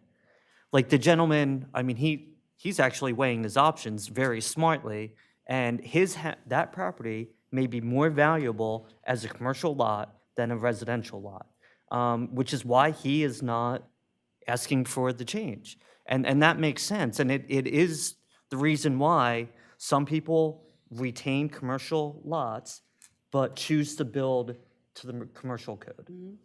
Residential code. But I guess, not to get into the merits here, but I question are we doing this piecemeal in the sense of this 4 properties in question, basically, we've got responses from 2 that they want to explore a zoning change or use change, and 2 that one is not quite sure and the other is either no responded or said no. But it is our responsibility as a city, I would think, to look at the holistic view and how is this land being used currently and how will it be used in the future? And not that we don't look at individual rights of property owners, but it's land use and what we envision for the future. That's right. You are the zoning authority, and you can look at as much or as little as you'd like to. And but I agree with you. It's a comprehensive development plan. It's supposed to be a comprehensive view of the entire city, and so. Well, And I looked to the resident's statement that his information that he got back from his survey, thank you, was marked R1, which is how the county looks at that. If you look at all of these 4 parcels of land, they're all residential zoned, R1s, on county parcels, okay? We as a city do not include that information on our tax bill. So you have to really do digging to find out what the city really means is just by looking at a map. So again, just looking at clarification of an owner, who do I believe? The county? But that addresses my specific parcel number or a map that is color-coded. I just lay that out there for holistic review of what we should be doing. I have a question. Is the issue not, at least at this moment, that we don't know if the state really cares about this or not? That was sort of the statement that came out when we were talking, when we were at our workshop meeting, that I think Sam Cooper had said that the state may not even care. It's not really to their level of concern. now we have gone to the state. And did they basically say they that have you got to do mandated it? this Yeah. process. Yeah. Okay. Yeah. But that doesn't really tell you how they're going to decide on it, right? Oh, no, not right. at all. But they may ultimately not care. They're just not saying yet. That's why the plus meeting. Right. Okay. But I thought Commissioner Chanowski's question was who pays for all this? That was the question. At what? And the answer was that's ripe for discussion, but we don't have an answer. Well, correct. And that's why, to me, it's going to be very important. What is the core issue that caused this in the first place? And I've said before, but for timing, if this had come forward 6 months earlier before the CDP was certified, we'd have likely a different outcome. Probably the map would have been changed to reflect this, all this area. And you're making my point for me, because what I was thinking is, had this been brought to the attention of the Planning Commission prior to the completion of the CDP, I don't think we'd be where we are right now. Oh, definitely. So it just goes. But we are here. Agreed. So how do we move forward? It goes as to. well as how do we correct? To me, it just goes to, and I can be convinced otherwise, but it goes to accountability. It goes to I will have to think about the core accountability that caused this entire kerfuffle. Well, Commissioner Sharp, Kerfuffle. I don't think we should put blame on anyone because one, we don't know or not. We've heard from Jim, who heard from state planning, that in evaluating the existing use should happen as step one. We've heard that from Jim. We don't know that. We've not been advised of that yet. And if it was a requirement, we don't know if it happened or not. And we don't know whether the Planning Commission looked at it and said it's close to Route 1. They haven't asked to be rezoned. We'll leave it the way it is. They may have made that conscious decision. It seemed to me we would be, if it weren't for them coming forward, actually, I would presume that they're responding to Rehoboth Auto Yeah, that's the only thing that requests. that's They're what basically prompted it. trying to establish, what's this going to mean to me? But I don't think we would have been in the position to guess what people's intentions are. So I don't, I'm just trying to, the process in order to presumably update the zoning map, for revising the CDP. I don't see how we would have achieved that, And you can't assume what someone wants. Yeah. You look at a house on Rehoboth Avenue, well, heck, I'm going to assume that they want to keep it commercial, zoned commercial, because it's more valuable that way. Look, I But- don't dismiss any of this. I think it's very Yeah, important. right. I think we need to delve into it deeper, but I need some direction on going forward. I've suggested that we, Right. at the request of 1028A and B, that we move forward, have Wallace Montgomery file the plus applications and move forward with seeking to address the change in zoning designations by those three entities. Can I ask I guess a process question? And it really, and it doesn't have to be answered today. And it's really for the benefit of those two properties that are asking to be rezoned. And I agree, we should let Wallace Montgomery go, put in the application, hear from the state, and then hear all three of them zoning requests or rezoning requests together. But during that time, I guess I would want us to make a decision on one property, the one that's asking to go from C1 to C3, decide on that, because that's going to affect neighboring properties, and then allow those other two properties to decide if they want to continue asking for the zoning request or leave it the way it is. I don't know the legality of doing that or the morality of doing it, so to speak. That Rehoboth Auto Repair, if they don't get their way, would they come back and say, well, we did a faulty process? I don't know. Versus bundling them all together, especially since they're receptive to bundling everything. Yeah, I understand that, but like the gentleman that lives closest to Route 1 is waiting to see what to do, so he better protects himself. And that makes sense to me. So I guess I'm just trying to think of a way that, I don't know, protects everyone and their interests, if that makes sense. Yeah, it does. And I think you'll have time to think that through a little bit more as we get closer, because it does make sense. And there will probably be an opportunity for individual property owners to withdraw their requests before you vote if something happens that causes them to think that they should do that. So I think, I hear you, and I think that there'll be opportunities to manage that. On the cost thing, one thing I should continue to remind you all of is that you're not obligated to act at all on these requests. You could take the position that we do a 5-year update and a 10-year rewrite of the comp plan. We'll consider this at the 5-year update. We have to do that process anyway, and you can. I just want you to be clear that you're not obligated to spend any additional dollars doing any additional work on this if you don't want to do it at this time. You're the zoning authority, and you could let things ride as they are and look at it at another time that you think is appropriate. And I think that's reasonable to say, but if we move forward with the consultants and filing to take some of this burden off of the homeowners, we will be incurring costs. Sure. So I think your point is well taken. However, I think the horse is already out of the barn here. That to me, I support moving forward with this process, because the further we delay things, to me, I don't see how we're accomplishing anything. I think it's unfair to not move forward to the homeowners at this time. That doesn't, but perhaps in the future, maybe we have a policy that if someone wants a change, hey, you either wait until we do the next update or the next CDP, unless you want to foot the bill. But I think in this particular instance, it's the first time happening.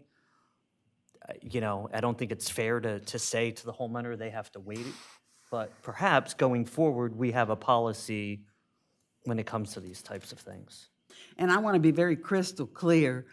I am not trying to use accountability to blame anyone for anything. Accountability to me helps me to think out when it comes to how the investment in this, relevant to how we resolve it now, that's a factor for me. Is how did this happen in the first place? So it's not about blame. It's not about calling anybody out. I want that to be crystal clear. I do not want it reported otherwise in the Cape Gazette. So I just want to end with that I'm perfectly supportive of moving this thing along, but reserve the right on who pays for this. Short, if you would. Yeah, it's just a quick. That may not be on. It best go up here. Your name again, just for those watching. Yeah, Jim LaShora, 1026 Scarborough Extended. Just a quick point on timing, because this keeps coming up as far as when should we have done what, and if this had happened 6 months ago. The thing that I'm seeing is we right now have a zoning map that was last updated in 2010. And I keep seeing like this reference to the official zoning for these properties. They're not on that map. So when you do a subdivision or a merger or some kind of change in property lines, it seems to me like it would be good to update the zoning map contemporaneous with that subdivision or the deed transfer, you know, either approving the subdivision or the actual sale. When the deed gets recorded, you know where the property lines are.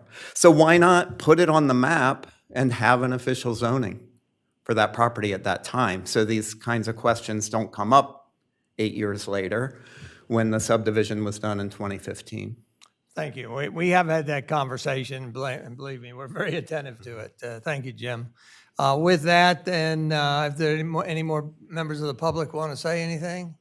If not, then I want to thank you, and we'll move forward with the program as I articulated earlier, but we still need to do a little homework and look introspective into this. With that, we'll go to the next item of business, which is consider ordinances. There's 6 ordinances in front of us to amend Chapter 92, Automobiles, Vehicles, and Traffic of the Code. June, you want to come up to the lectern, please, in case anybody has any questions for you.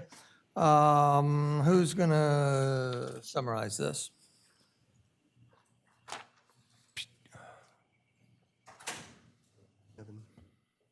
Nope, Evan had to leave early.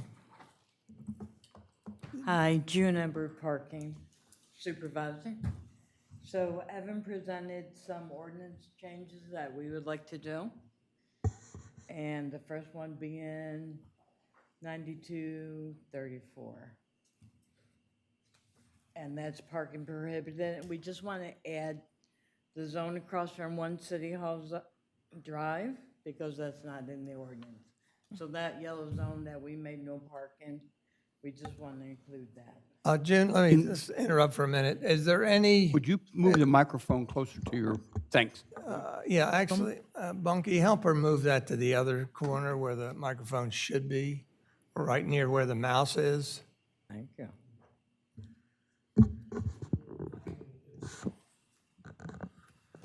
Thank you. There you go. June, I think what we'll do is have you review each one. As you do, I would ask the commissioners to make a comment. When we get to the end, I would ask for public comment. And then hopefully, if there's no objections, we can do one motion to adopt them all at the same time.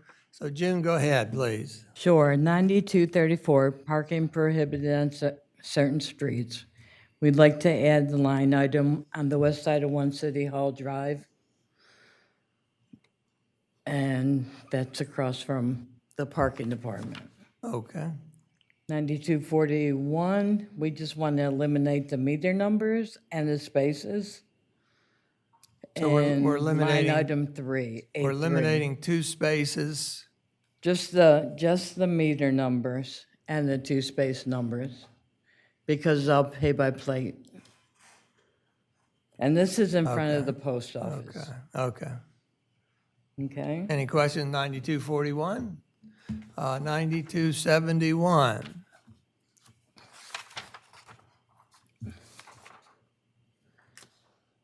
We want to add the word parking bumpers, because we added bumpers down to Deauville Beach, and also right across from the train station VIA lot, there is bumpers along that dirt section. Any questions? Okay. Nothing? 9275. Sure. So we just want to add a phrase that says failure to pay for parking in appropriate zone, pay for parking using the appropriate license plate. So if they park in one zone and pay in another, then it's a valid citation. And the same with adding the license plate if they pay with the wrong license plate. Okay. Any questions, 9275? Hearing none, we'll go to 9276. Okay, and so we would just want to add credit cards to this. That's one of the payment methods that we use. I do have a question on 9275, if I could. So, You have a line number or? yeah, the line 58. And I think last year, from a number of tourists, we received letters to us about mistakes they made when they went to, at least this was the assumption or allegation, was they would go to pay by phone and hit in maybe their spouse's car, another car in the family, and could go and show that they actually paid. And do we work with people that do that? For the most part, we don't know if a family brings in more than one vehicle, because they do that. And also, in Park Mobile, they have 2 chances, because it asks you, are you parking with the correct vehicle? So it's up to the end user to choose the correct plate they're parking with. Okay, I didn't know that step was there, but, okay. Two chances. So- That's interesting. Why, I asked this question, I think earlier, or in the fall sometime, and Evan said that in previous years, they would at least do one warning or one forgiveness, and this past year, the policy was changed to not. Is that accurate? No. So if they leave off like the PC, because they don't read the meter. So one, it works like your phone. You have to wake the meter up if they're using the meter. And so when they press in, like say PC or the first digit letter, it'll drop because they woke the meter up. And then they proceed to enter the rest of the license plate number. So we do make a one-time warning for that error, because they need to pay with the correct license plate, because we have no way of knowing that they didn't pay with the correct one. So, and it, yeah. But we do work with the public on that side of the spectrum versus the incorrect license plate number because they're paying for a different vehicle. Does that make any sense? Thank And so they do have the option of taking it to court. You okay, Tim? Yes, thank you. All right, thank you. So what's our next item is 9276. Sure, so under B, we'd just like to add the word "or credit cards" as a payment method. I notice this is under deposit of slugs. Interestingly, I have not seen a slug in 4 decades, and I think there was one in the vending machine in our hallway back here. Bright silver, looked like a quarter, daggone it. I don't know if it worked or not, but very interesting. Thank you, Jim. Any questions on 9276? Yeah, I do have one. With the insertion of credit cards, trying to look forward and address the city manager on this, should we also include the term electronic payments of individuals if use Zelle or Venmo or something of that nature that in the future? I don't believe, June, we're currently configured for that, are we? We're not, but maybe in the future, we're trying to go that way, so it might not hurt to include that. Preemptively adding electronic devices or Just electronic payment the methods? phrase, money orders, comma, credit cards, or electronic payments, I think is the phrase. I guess my only question would be, are we a little too quick on that? In that, once we put it in, the very first person that tries to pay with Venmo, and are we going to be ready for it? But I agree with you on that one. I think we just said we're not at that stage right now because there's many places where you don't have a Venmo or PayPal or an Apple Watch, but you're working toward that one. But it does give you the opportunity to move forward in that one. I agree with it, but just what's the right timing, that's all. Well, we never had credit cards in there. We've been taking credit cards for how long, I guess? I'm just trying to be, I hate this word proactive, but No, whatever works best. I'm sorry, reiterate your preference again. I think our preference would be to exactly what Commissioner Gossett just said, comma, credit cards and electronic payments. Add it, okay, okay. Glenn, is that the right term, electronic payment? I think that works. Yeah, and electronic payment. Electronic Payment Association. That's right, that's right. Okay, 9278, we'd like to strike out a B, and the parking spaces for which the meter can accept payment and are identified by individual number. We have, so it's all paid by license plate. And I believe that's it. That's it. Any questions on any of them? Are there any members of the, any members of the public that would like to comment on any of these? Carol, anybody?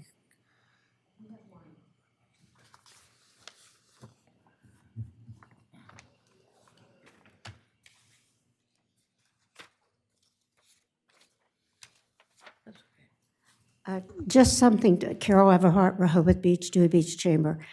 Just something of mention, when an individual parks in some of the spaces, there's a meter you can see to your right, there's a meter you can see to your left, but there's no indication on the street, literally on the street, to tell them which one to go to. Just so happens that one of those places is right in front of the 306 chamber. So they come in all the time because they went down there or they went this way, and they're hitting the wrong meter. They can pay any meter. So a Okay, tell person me. can pay any meter that they want to because it's paid by license plate. As long as they're in the correct zone number. All of them? So you have to be in the correct zone number, and you can use any meter within that zone. So it could be that that's different zone splits there. I don't know that, but I just wanted to mention that. If there's no more members of the public and the commissioners have no comments, well, I'd like to entertain a motion to amend sections and then read all the sections there, 9234 parking prohibited, read the entire title if you would, and then if you would say, including the edit at line 70, adding comma, and electronic payments. Is that correct? Mayor, I'd like to make a motion to amend an ordinance to amend Chapter 92 Automobiles, Vehicles, and Traffic of the Municipal Code of the City of Rehoboth Beach by amending Sections 92-34, parking prohibited on certain streets, 9241, parking in front of post office, 9271, parking spaces to be marked, 9275, overtime parking, 9276, deposit of slugs prohibited, payments of fines, and 9278 meter fines, with the addition of line 70 to add the phrase electronic payments at the end of that sentence. And or credit cards, comma, and electronic payments. Very good. Do we have a second? Second. So we have a motion by Commissioner Gossett and a second by Commissioner Tony Sharp to amend the 6 parking chapters noted in front of us, and including an edit at line 7, comma, and electronic payments. Is there any further discussion among the commissioners? If not, I'll call all those in favor signify by saying aye. Aye. Those opposed, and the ordinance is amended unanimously. Thank you very much. Thank you, June. With that, the next item of business is discuss 30-minute meters in the manner of quantity, placement, times in effect, et cetera. I left that broad. It was from earlier language we used. I think the primary interest or focus of this discussion being passed on to tonight was really to talk about Commissioner Bennett's introduction of the concept of could 30-minute meters, some or all, go to unlimited time frame after 5 p.m. How would you phrase it like that? So do you have anything you want to add? So a map was provided along with a list embedded in the agenda trying to show us where all the things. I've had hard times with some of these maps, but I think Evan did a good job. I asked, could it be a little more clear? And he said it's pretty hard to get all that information in a map that's this size. So that was a challenge. But I've heard from different people on yes, no, leave it alone. I voiced my initial opinion last time that, hey, I really love the 30-minute meters for going and get my takeout food. They're just a joy to have them there, and very short term, of course. But before I go to the members of the public, I know Carol has some information to share with us. Is there anybody up here that would like to say anything? Nope. Carol, any other members of the public want to talk about parking meter? Okay, let's. I just waved Carol up first, Jerry, and then let you get up. Let her warm the podium up there. Carol Everhart, Rehoboth Dewey Chamber. We sent out 2 just chamber newses to the general membership, attention to the downtown property owners, businesses in particular. And I was surprised because when Commissioner Bennett mentioned that, I thought, I'll bet the restaurants would like that because it'll encourage, and my thought was that it would encourage customers to come in. That's not what I got. What I got was leave them alone because they're using them for pickup. So they're calling in for their takeout or running in for takeout and using that 30-minute meter to do that. I was surprised, and I did drive around. I had staff drive around once. We thoroughly looked at Wilmington, Rehoboth Avenue, and Baltimore. And even though the meters may not be directly in front of the restaurant, they are within visual of a restaurant, or they're around the clusters. So like in particular, the Muse or Village by the Sea, you'll see meters there, and you'd think perhaps these aren't going to be used, but they're using them. They're going in and out of those areas. I noticed on the back of First Street Station, there's some sitting there, or Wooden Indian, but they're very close to restaurants. So I didn't get anyone say extend them. Now, did I get 100%? I didn't. Did I get 80%? I did. So if you have questions, I'm happy to answer. Thank you, Carol. We appreciate that. Jerry, go ahead. Jerry Philbin, Rehoboth Beach, Main Street. Just the observation that there are some businesses that use the 30-minute parking because their business hours for takeout extend to like 7 p.m. Frank and Louie's on Baltimore Ave being an example of that, and those spaces are very busy for quick turnaround food pickup, and I think there are other places in town the same way. So if you're looking at a 5 o'clock limit on this, looking for some flexibility might be useful for the merchants. Thank you, Jerry. Any other members of the public? We've got a email, who to go to? Myself, Ann Womack, commissioners, Monty at the Starbird and Jim at Bethany Blues. This came in around, well, at noon today. I'd just like to read it real quick because it's germane to this and we've had so little input. This is from Dr. Trejos. If you recall, Dr. Trejos has been very vocal and participated a lot in wireless and different things. Owns a lot of buildings in town. He is also here, I think he's speaking on behalf of his ownership at 8 North First Street, which is the old original Nicola Pizza on First Street there. Dear Mayor and Commissioners, this email is in regard to the planned discussion of 30-minute parking spaces at today's Mayor and Commissioners regular meeting at 2 p.m. My family and I are the owners of 8 North First Street property, which was formerly the original Nicola's, and will be the new home of Downtown Blues. We have spoken with the owners of Downtown Blues, and their strong preference is that the existing 30-minute parking spaces that exist on North First Street remain 30-minute parking spaces throughout the day at a minimum. While Downtown Blues will have sit-down dining, they are also building a dedicated takeout window to cater to the ever-increasing number of customers that prefer takeout service for lunch and dinner.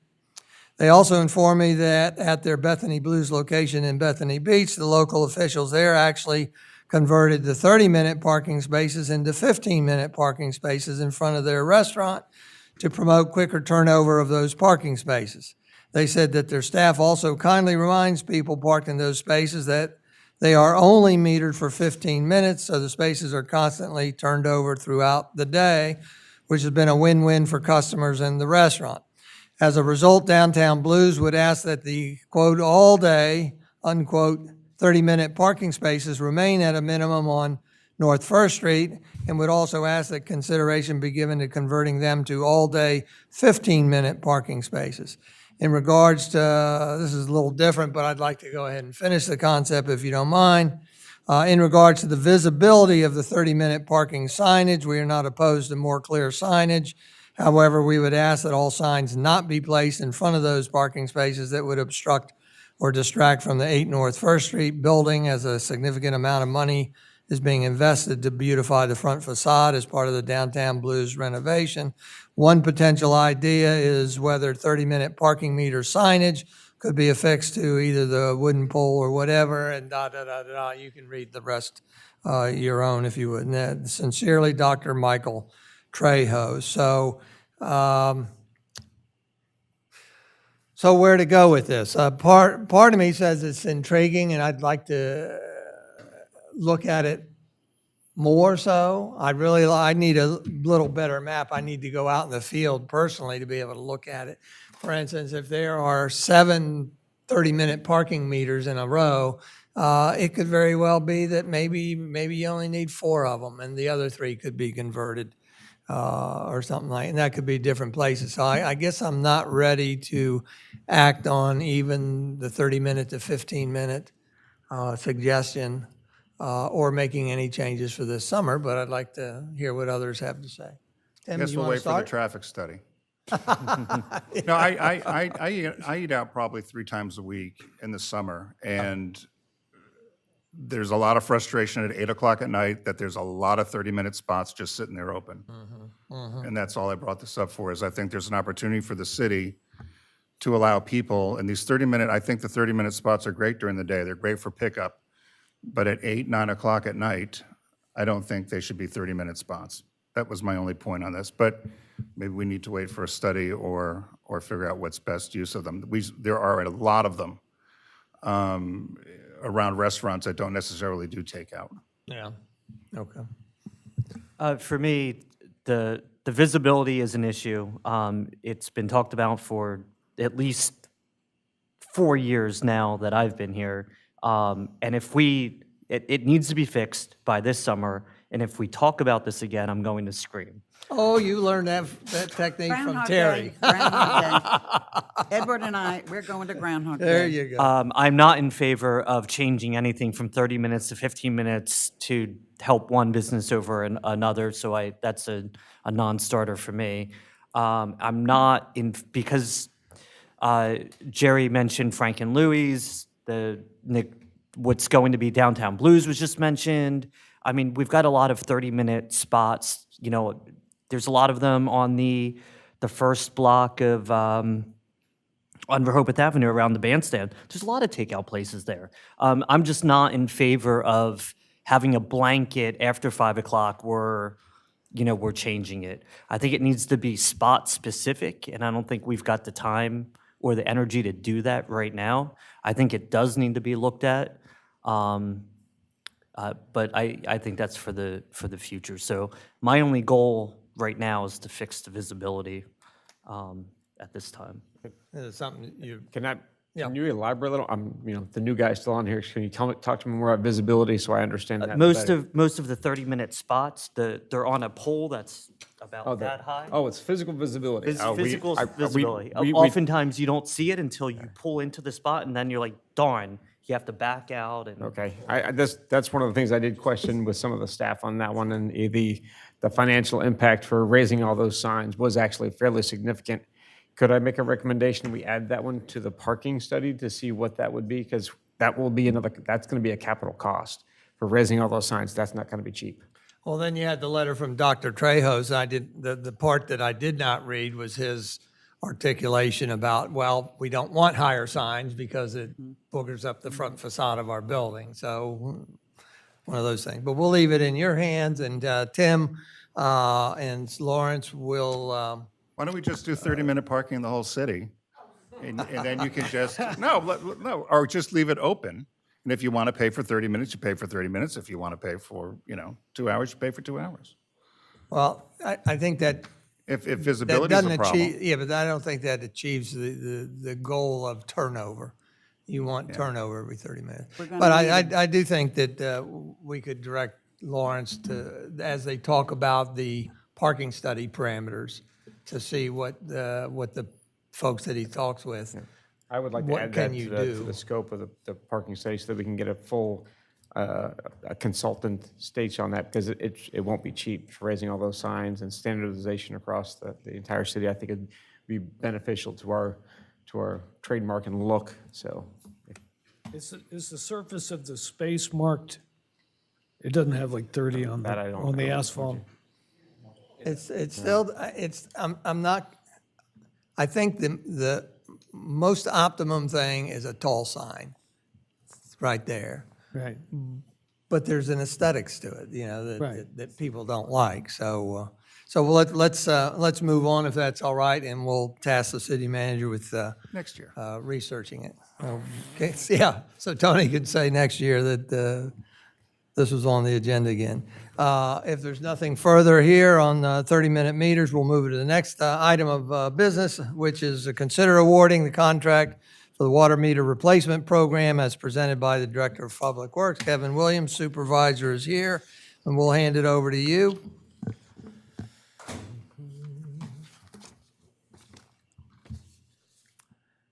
Thank you again, Mayor, for allowing us to get this into today's meetings. Just a quick recap, looking at trying to award this year's annual water meter replacement contract. That was our area, Route 7. There's our two bidders, RNC Inc. and our LLC, and Harry Caswell Inc., low bid of $99,000 and some change. So our requested action today would be to ask you to approve the award of the water meter replacement contract to RNC Contractors, LLC, in the amount of $99,768.75. I move that we approve and award, gosh, I can't see. Oh, now I can. We award the water meter replacement contract to RNC Contractors, LLC, in the amount of $99,768 $1,000,000.75. Second. We have a motion by Commissioner Ed Chrzanowski and a second by Commissioner Tony Sharp to approve the award of the water meter replacement contract to R&C Contractors LLC in the amount of $99,768.75. Is there any public comment? Is there any further discussion up here? If not, I'll call the question. All those in favor of award of the contract as noted to R&C Contractors signify by saying aye. Aye. Those opposed? And the motion to award the contract is unanimously approved. Thank you very much. Thank you very much. Thank you very much, Kevin. As I mentioned, we're at the point where I'd like to switch around and do next commissioner announcements and comments, review future meeting dates. I will also go to a citizen comment before we go to executive session because there might be some members of the public that choose not to stay for the length of the executive session. I would like to start off with commissioner comments real quick and just note that I had the privilege of speaking engagement in front of the fifth grade at Rehoboth Beach Elementary School yesterday. The topic was a module in their government session, and the talk was generally about the role of the elected officials and the mayor. This was the entire fifth grade class, about 100 students. They were absolutely courteous and respectful, inquisitive. They had lots of good questions. It was very exciting to them. And at the time we were doing it, Officer Robert Sisko of the Rehoboth Beach Police, the resource officer there, was there and stopped in. And it's just amazing to see what kind of rapport and respect he has among all the students there. I did want to share with you that some of the topics in my speaking engagement were what is and what is not government service. You know, government services include water and wastewater.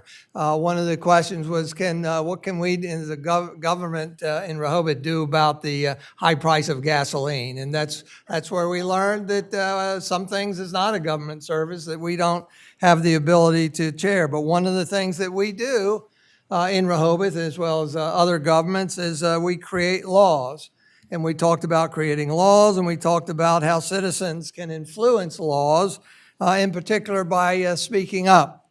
And so we did a little play acting, and we had the students sitting out there and elect their officials. They elected 6 commissioners: Brooke, Grove, Calise, Caden, Logan, and London joined me up there, 3 on each side, and I was the mayor, of course.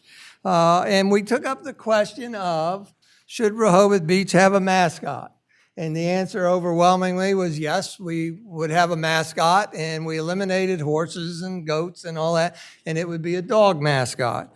So we started polling some of the elected officials up there, and started out with a strong pull for a French Bulldog, and the next was a French Bulldog, and then some people were reticent to make a decision, and Pit Bull's name was thrown out there, and I said, well, how about a Golden Retriever or Labrador Retriever, because they are the friendliest dogs that I know, and they love water, and what's Rehoboth all about is water.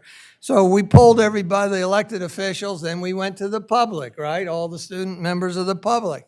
And they threw out almost every breed you can think of, but they focused on one that was very dominant and got one of the elected officials to change their mind and finally throw out a motion.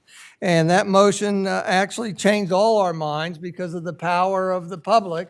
So the wiener dog was unanimously elected the mascot of Rehoboth Beach. Now, I did remind you all, because you're going to be watching this later, I did remind them all that this was play acting and it's not really going to happen. But we had a very good lesson, excellent lesson, session in how laws are created and how people can influence laws. So I want to thank the teacher, Miss Tina Windsor, for inviting me. I want to congratulate them on being a blue ribbon team. I have my blue ribbon lollipop from the principal, Dr. Person, and I just want to say I've been saving it to lick on it this weekend because I've heard it turns your tongue an instant dark blue. So anyhow, I wanted to share that with you. Thanks for having me there. With that, we'll go to the next item of business, which is the first item of new business. No, we'll go to review future meeting dates. I'm sorry, we're going to be out of sequence a little bit. For the next meeting date is March 6th, Monday. It's a workshop meeting at 9 a.m. and then 2 o'clock is the budget meeting. And then Friday, March 17th is the regular meeting at 9 a.m. and the budget meeting at 2 p.m. And then I wanted to run by everybody on April 10th. That's the Monday after Easter Sunday. April 10th is our scheduled 9 a.m. workshop meeting, and wanted to check and see if we wanted to change that. Our city solicitor is going to be out of town till Tuesday. If we'd like, we can possibly change it to Tuesday. Evan indicated that we could conduct the workshop on April 10th without Glenn, that he felt confident we didn't necessarily need legal representation there. But I wanted to check with you all far enough in advance to see what you'd like to do. Would you like to keep it on April 10th, 9 a.m. workshop without Glenn? Or can we move it to April 11th, which is Tuesday, still at a 9 a.m. workshop meeting date? I'm not available on Easter Monday at all. I'm not either.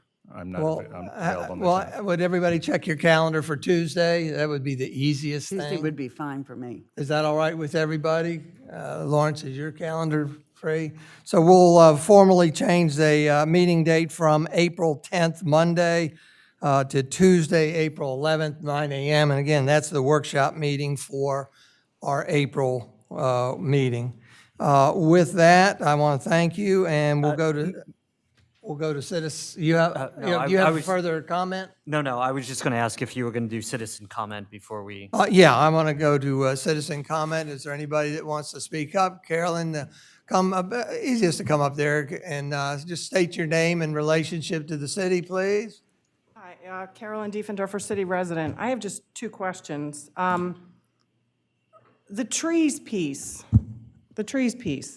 if I heard right, is there not going to be, like, former Commissioner Gay had offered to do a public hearing to go over it with everybody. Is that not going to happen? Well, Susan Gay will be there, but the program will be that we are soliciting feedback. We'll receive that feedback. It'll be compiled. I'm hoping that there's minimal feedback at this point. Right. But we'll receive it. We'll compile it. We'll talk about it at the April 10th workshop meeting. Now. April 11th. April 11th. Now you just April changed it. 11th. Yeah. Now April 11th. And Susan will be there to Okay. answer any questions. And so that'll be more her session, or I'll defer to her to make sure she's there. Okay. And then if we had 100 comments and we all agreed to them, then we might have to just postpone it and have another workshop meeting. But otherwise, I'm very hopeful that we can put this baby to bed after how many years? 8 years. Put it to bed at our April 17th. Okay. April 21st regular meeting. That's the goal. Okay. And then second question. So I was reading my Cape Gazette when I was eating lunch today. Beach replenishment. Did I read right that only the north end of town is getting replenished and the south end of town is not getting replenished? That's my understanding. Now, here's how this works. I want my end of town to get replenished. Well, what they do, the Army Corps comes out every 3 years, up to 6 months before beach nourishment season starts. And they measure the beach, and you may have seen their boats that come in, literally come in and touch the sand and do U-turn, back out and come back again. So they survey the entirety of the beach, but they compare it to the Army Corps' template, the design template. And if we have plenty of sand there, then that's not slated for any replenishment. But if we're deficient in sand, then that's what they do. And by example, I think our first beach nourishment was, when did we put the dunes in? Long time ago. 2005-ish, okay, we put the dunes in. And that's when all the dunes were extended. That was our first beach nourishment. 3 years later, they came out and measured, and they find that Rehoboth Beach didn't need any sand, but Dewey Beach did. And so that first year, Dewey Beach got a beach nourishment, but we didn't. Okay. And so we're not ever guaranteed to say, and I wish we were guaranteed a certain amount each time, it just grew. But it doesn't. And so that's based on their template, which should mean that you're okay down there based on the original design template that, and I can't remember the design template, but from the boardwalk, it was maybe an 80-foot dune and then X feet of sand going out into the ocean. Right. Well, I can tell you the volleyball players are going to say it's not wide enough, but. I'm sure. Well, and I have heard, Kevin, I don't know if you have different information from me or Lawrence, that I believe they're going to have 2 dredges. And, they've got to pick an area. The area that they're replenishing goes from Rehoboth Beach to Dewey Beach, Bethany Beach, South Bethany, Fenwick Island. And it's up to the Army Corps to decide where they start. And wouldn't you know, they're starting the entire project in Rehoboth Beach and moving south. So we've got a lot of other municipalities that are not happy with us. And that's just the luck of the draw.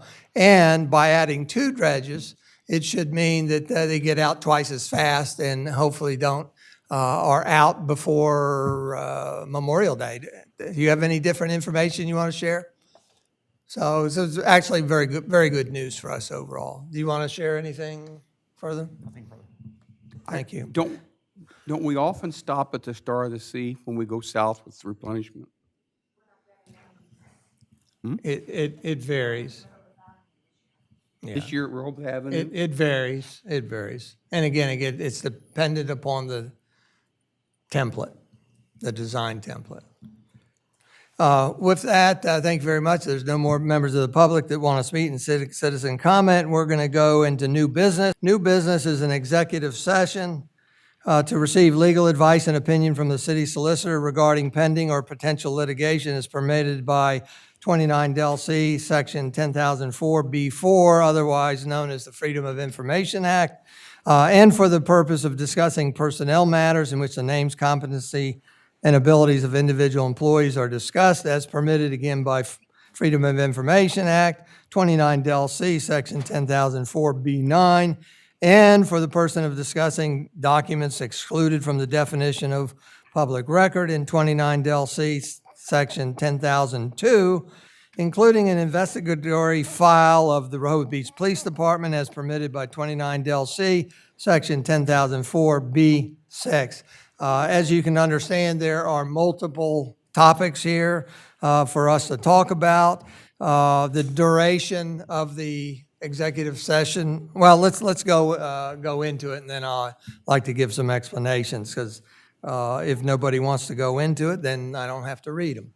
Mayor, I move we go into an executive session to receive legal advice and opinion from the city solicitor regarding pending or potential litigation as permitted by 29 Del C 10,004B4, and for the purpose of discussing personnel matters in which the names, competencies, abilities of individual employees are discussed as permitted by 29 Del C 10,004B9, and for the purpose of discussing documents excluded from the definition of public record in 29 Del C 10,002, including an investigatory file of the Rehoboth Beach Police Department as permitted by 29 Del C 10,004B6.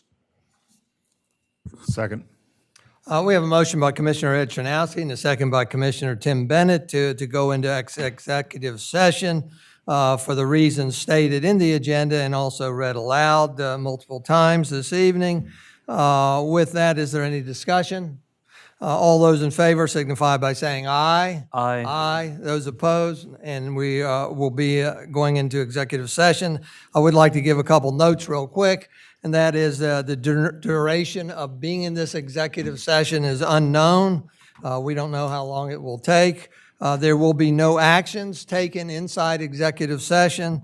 We do allow for 2 possible actions identified on the agenda when we come back into public session, if we choose, and there's no assurance that we will take action on anything when we do come back. So that if anybody wants to be here When we come back, then check with Glenn immediately after we break up in 30 seconds and let him know, and we can text you so that you come back and witness what we do, in, if anything, in public session. Do you want to add anything? No. Oh, we're fine. So with that, we are now in executive session. We will be moving over to another room. Everybody else is fine with staying in this room. Thank you very much.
I'd like to have a motion from somebody to come out of executive session back into public session. Mayor, I move we exit executive session and move back into regular session. Second.